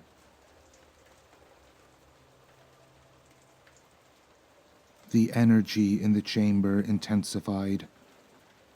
The air crackled with ancient magic, and the whispers of the forest grew to a fever pitch, filling their minds with an urgent otherworldly chorus. Sean began to chant in a language Cillian had never heard before, his voice deep and resonant. The words seemed to weave themselves into the very fabric of reality, causing the runes on the floor to glow more brightly with each syllable. Cillian closed his eyes, focusing on his connection to the echoing wood. He could feel the force of the countless trees flowing through him, their strength and wisdom merging with his own. Beside him, he sensed Róisín doing the same, her presence a steady anchor in the swirling maelstrom of energy. As the ritual progressed, the orb beneath their hands grew warmer, its pulsing light becoming more intense. Cillian felt a pulling sensation, as if the orb were drawing something from deep within him. He gritted his teeth, pouring more of his energy into the ritual. Suddenly, vivid images began to flash through his mind. He saw the echoing wood as it once was, vibrant and full of life. Then he witnessed its slow decline, the creeping corruption that had been poisoning it from within. The pain and suffering of the forest washed over him in waves, threatening to overwhelm his senses. "Stay strong," Róisín's words cut through the chaos, steady and reassuring. "We can do this." Cillian nodded, though he knew she couldn't see him. He redoubled his efforts, channeling all of his love for the forest into the healing energy. As the ritual reached its peak, the orb's light blindingly bright, Cillian felt as if he were being torn apart and remade, his very essence merging with the forest itself. Through the haze of pain and power, he became aware of a subtle shift in the energy. Something was wrong. He forced his eyes open, blinking against the intense light. Through the glare, he saw Sean's face contorted in a grimace of concentration. Or was it something else? The older man's eyes were wide, filled with a mixture of fear and hunger. Before Cillian could process what he was seeing, a shockwave of energy burst from the orb, sending all three of them staggering backwards. The light dimmed suddenly, plunging the chamber into relative darkness. As Cillian's eyes adjusted, he saw Róisín pushing herself to her feet, looking dazed but unharmed. But Sean, the older man, was on his knees, hunched over as if in pain. When he looked up, his eyes were wild, filled with a desperate, frantic energy. We must continue," Sean gasped, his voice ragged. "The ritual is not complete. The forest needs more power." Cillian exchanged a worried glance with Róisín. Something was definitely not right. The energy in the chamber felt off, somehow. Unbalanced. Sean? Róisín said cautiously. What's happening? This doesn't feel like it's supposed to.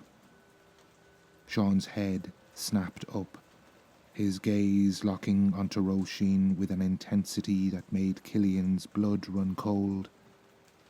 We must finish what we've started, said Sean, his voice taking on a dangerous edge. No matter the cost.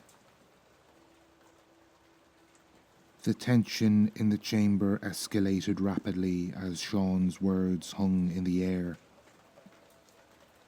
Cillian's instincts screaming that something was terribly wrong. He moved closer to Róisín, positioning himself slightly in front of her. Sean, Cillian said cautiously, what do you mean by no matter the cost? This isn't what you told us about the ritual. Sean's eyes darted between Cillian and Róisín, a manic energy radiating from him. He slowly rose to his feet, his movements jerky and unnatural. You don't understand, he said, his voice a mix of desperation and something darker. The forest needs more than we can give. It needs everything. Róisín stepped forward. Sean, you're not making sense. We need to stop and reassess what's happening here. A bitter laugh escaped Sean's lips, echoing ominously through the chamber. Stop. We can't stop now. We're so close to true power. Suddenly, the realization hit Cillian like a physical blow. This isn't about healing the forest at all, is it? He said, his voice barely above a whisper. What have you done, Sean? Sean's facade crumbled, revealing a twisted smile that sent shivers through both Cillian and Róisín. What have I done? He repeated, his voice dripping with a mix of pride and madness. I've unlocked the true potential of the echoing wood. For years I've been siphoning its power, bit by bit, but now with your help I can claim it all. Róisín gasped, her hand flying to her mouth in shock. You've been corrupting the forest. But why? You're supposed to be its guardian. Guardian? Sean spat the word as if it were poison.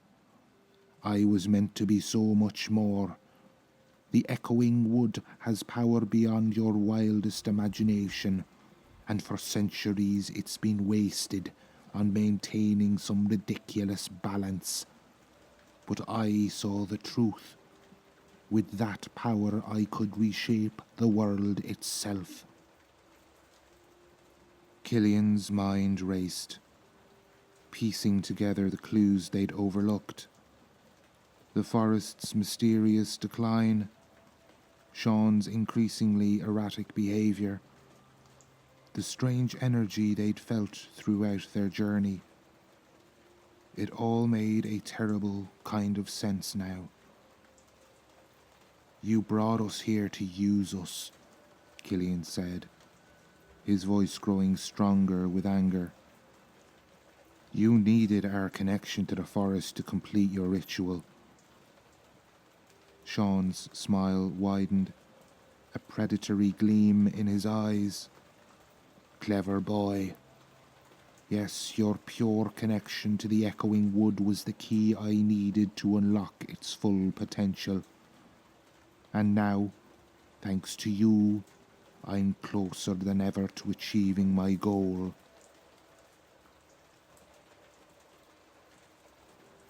Róisín stepped forward, her voice shaking with a mixture of anger and betrayal.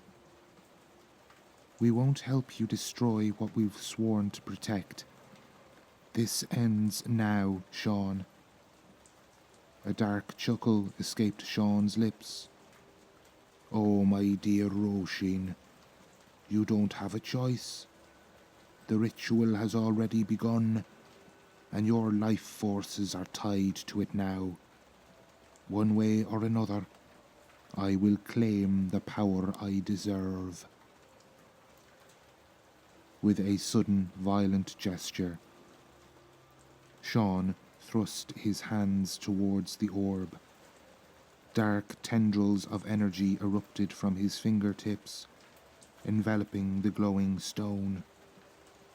The chamber shook, and the air filled with an oppressive, malevolent force. Cillian and Róisín staggered back, overwhelmed by the surge of corrupted power. The whispers of the forest in Cillian's mind turned to screams of agony, and he clutched his head in pain. We have to stop him, Róisín shouted over the cacophony, reaching for Cillian's hand. Cillian, gritting his teeth against the onslaught of dark energy, said, Together, squeezing her hand tightly. They turned to face Sean, who was now hovering above the ground, dark energy swirling around him like a corrupt halo. His eyes, once kind and wise, now burned with an insane hunger for power. You can't stop me, Sean growled, his voice distorted and inhumane. The power of the echoing wood will be mine, and you two will be the first to witness the dawn of a new era. Cillian and Róisín stood side by side, their hands clasped tightly as they faced their former mentor. The chamber around them pulsed with chaotic energy, the very air thick with the corrupted power Sean was channeling. We need to break his connection to the orb, Róisín shouted over the din, her eyes fixed on the swirling vortex of dark energy surrounding Sean. Cillian nodded, his mind racing to formulate a plan. If we can disrupt the ritual, maybe we can stop him from absorbing more power. Without warning, Sean thrust his hand forward, sending a bolt of energy hurtling towards them. Cillian reacted instinctively, pulling Róisín to the ground as the attack sizzled over their heads, leaving a scorched mark on the ancient stone wall behind them. You can't hope to stand against me, Sean's distorted voice boomed through the chamber. I have the power of centuries at my command. Róisín scrambled to her feet, her eyes blazing with determination. We have something stronger than your stolen power, Sean, she retorted. We have the true spirit of the echoing wood on our side. With that, Róisín closed her eyes and began to chant, her voice clear and steady amidst the chaos. Cillian recognized the ancient words of protection she was invoking and joined his voice with hers. As they chanted, a shimmering barrier of green light began to form around them. Sean snarled in frustration, hurling blast after blast of dark energy at the protective shield. Each impact sent shockwaves through Cillian and Róisín, but they stood firm, their combined will strengthening the barrier. "We can't just defend," Cillian said between chants. "We need to find a way to strike back." Róisín nodded. "The runes on the floor," she said suddenly. "They're part of the ritual. If we can disrupt them, it might weaken Sean's connection to the orb." Cillian's eyes scanned the intricate patterns etched into the stone. "Good thinking. But how do we do that without dropping our shield?" A memory flashed through Cillian's mind. A lesson Sean had taught them long ago about channeling the forest's energy through the earth. With a surge of inspiration, he pressed his free hand to the ground. "Follow my lead," he told Róisín, closing his eyes in concentration. Cillian reached out with his senses, feeling the lingering essence of the echoing wood beneath the layers of corruption. He called to it, pleading for its aid. To his relief, he felt a response, a faint but unmistakable pulse of pure, vital energy. Róisín gasped beside him as she too connected with the forest's true power. Together, they began to direct that energy through the stone floor, targeting the corrupted runes. Sean's attacks suddenly intensified as he realized what they were attempting. "No!" he roared, his voice shaking the very foundations of the chamber. "You will not undo my work." The dark tendrils of Sean's power lashed out, seeking to smother the pure energy Cillian and Róisín were channeling. But with each passing moment, more of the runes began to flicker and fade, their corrupted power dissipating. Cillian felt the strain of maintaining both the shield and the cleansing energy. Sweat beaded on his forehead, and his muscles trembled with exertion. Beside him, Róisín was pale with effort, but her grip on his hand remained strong. As the last of the corrupted runes flickered out, Sean let out a howl of rage and pain. The vortex of dark energy surrounding him began to fluctuate wildly, tendrils of power lashing out in all directions. "Now's our chance," Róisín said, her voice tight with determination. "We need to separate him from the orb." Cillian nodded, gathering the last reserves of his strength, and in unison they directed a surge of pure forest energy towards Sean, aiming to sever his connection to the pulsing orb.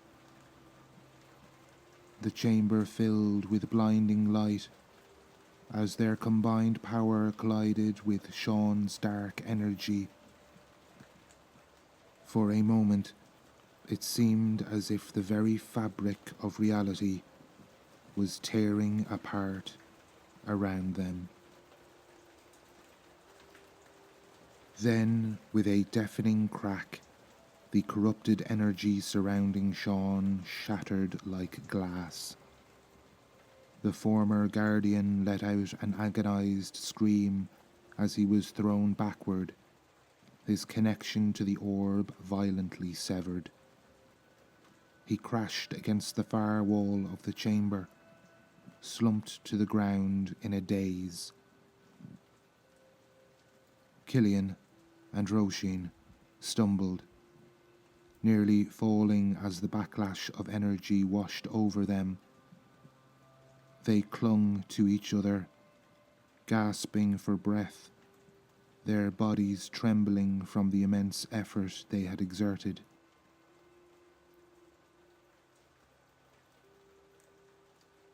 "We did it," Róisín panted, her eyes wide with disbelief and relief. But their victory was short-lived. The orb at the centre of the chamber began to pulse erratically, its light fluctuating between a sickly green and its original pure white. The ground beneath their feet trembled, and the walls of the chamber groaned ominously. "The ritual," Cillian gasped. "It's unstable. We have to complete it properly, or the consequences could be catastrophic." Róisín nodded grimly, understanding the gravity of the situation. "But how? We don't know the full ritual, and Sean..." They both glanced at their fallen mentor. Sean was stirring weakly, his eyes unfocused and his movements uncoordinated.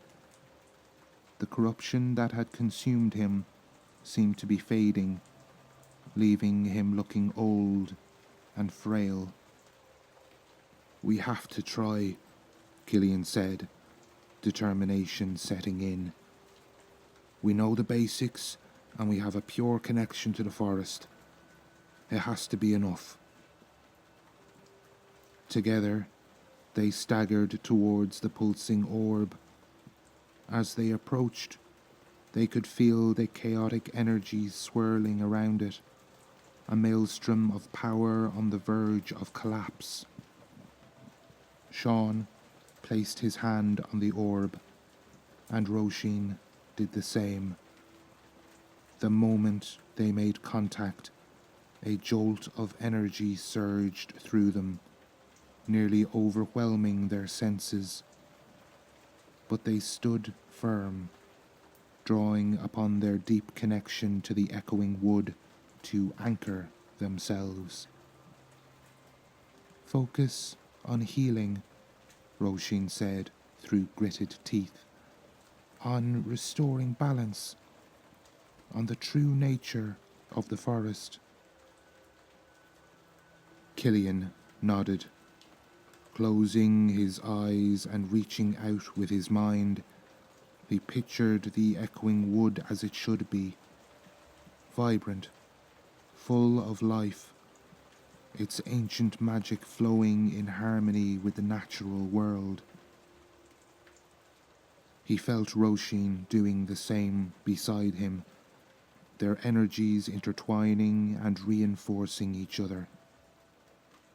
Slowly, painstakingly, they began to guide the wild energies of the interrupted ritual. It was like trying to redirect a raging river with their bare hands, but they persevered, pouring every ounce of their will and love for the forest into the task. As they worked, Cillian became aware of a change in the energy around them. The chaotic fluctuations began to smooth out, the sickly green tinge fading from the orb's light. In its place, a warm, golden glow began to suffuse the chamber. Róisín gasped beside him.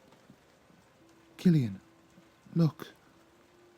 He opened his eyes to see tendrils of gold light spreading out from the orb, seeping into the walls and floor of the chamber. Where they touched, the corruption that had tainted the sacred space began to dissolve, revealing the true beauty of the ancient stonework beneath. A sense of profound rightness washed over Cillian. This was how the ritual was meant to be. Not a grasping for power, but a restoration of balance and vitality. As the golden light spread, Cillian became aware of a presence surrounding them. It was as if the very spirit of the echoing wood had manifested in the chamber, lending its strength to their efforts. The whispers of the forest, which had been agonized screams earlier, now swelled into a harmonious chorus of renewal and hope. With a final surge of energy, the ritual reached its crescendo. The orb flared with blinding light, and for a moment, Cillian felt as if he and Róisín were one with the forest itself.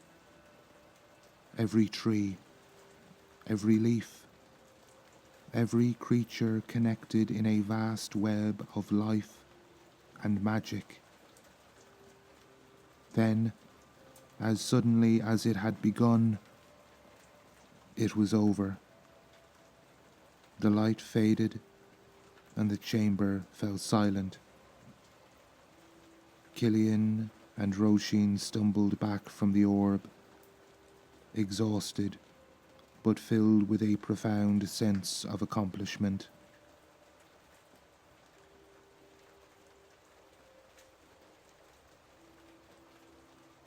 As they caught their breath, Cillian and Róisín surveyed the chamber. The oppressive darkness that had filled the space was gone, replaced by a soft, warm glow emanating from the walls themselves. The orb at the centre now pulsed gently with a pure white light, no longer the corrupted beacon it had become. "We did it," Róisín whispered. "We actually did it." Cillian nodded, still processing the enormity of what they had accomplished. "The forest, can you feel it? It's like it's breathing again." Indeed, there was a palpable sense of renewal in the air. The whispers of the echoing wood, once distorted and pained, now sang with renewed vitality. It was as if a great weight had been lifted from the entire forest. Their moment of reverence was interrupted by a groan from the far side of the chamber. Sean was stirring, the last vestiges of corruption fading from his form. Cillian and Róisín approached him cautiously, unsure of what to expect. As Sean's eyes flickered open, they saw not the manic hunger for power that had consumed him, but confusion and shame. What have I done?"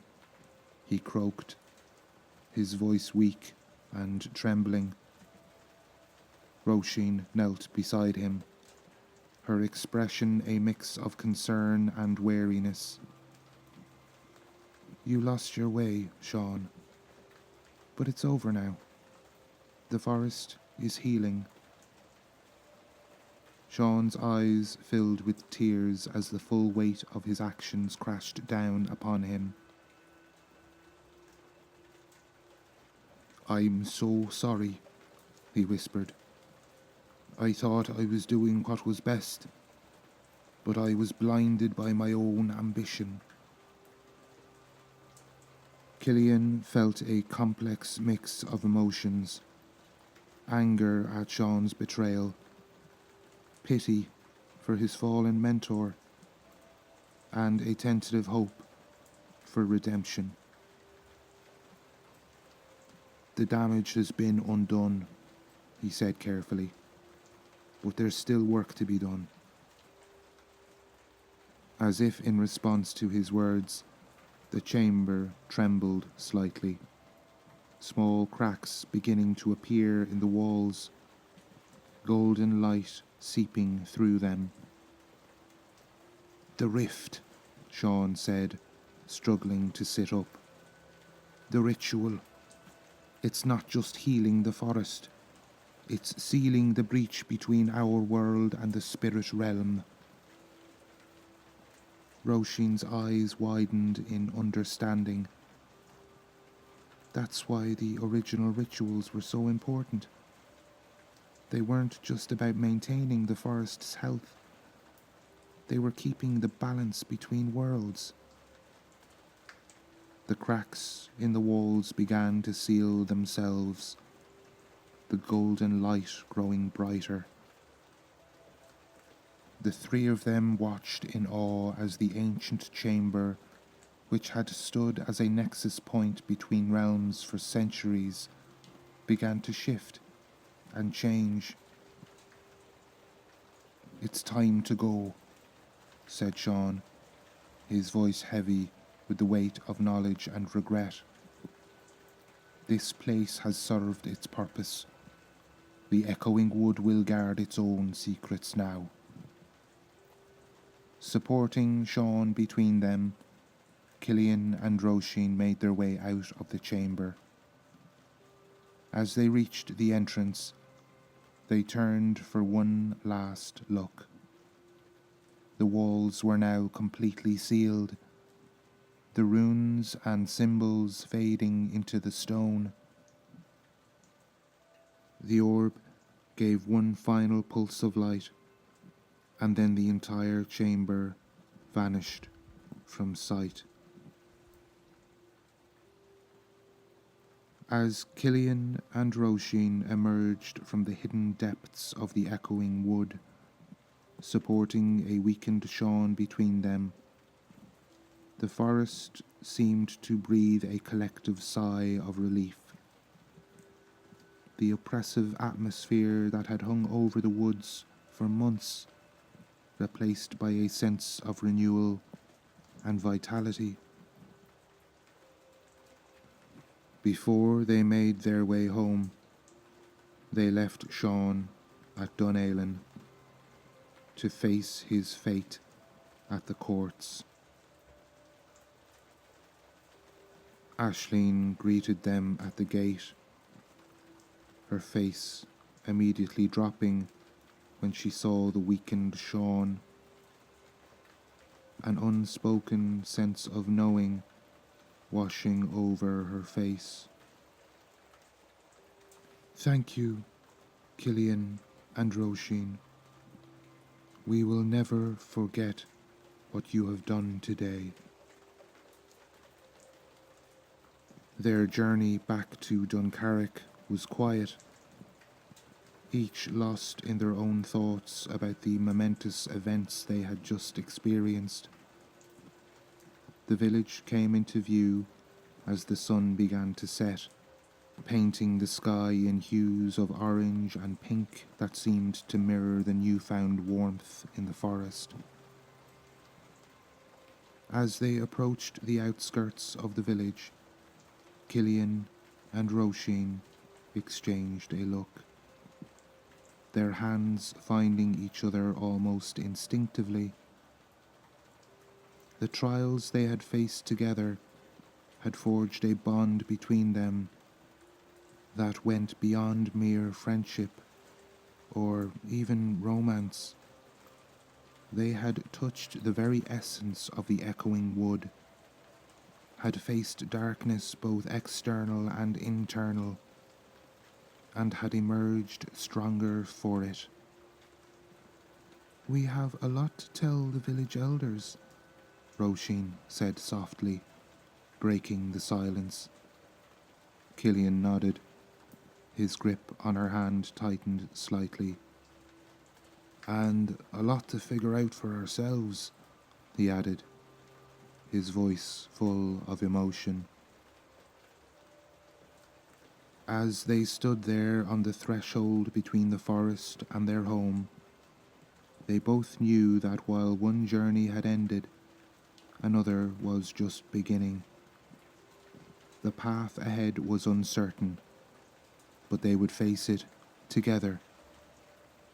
Their love for each other and for the echoing wood, guiding them forward into whatever the future might hold.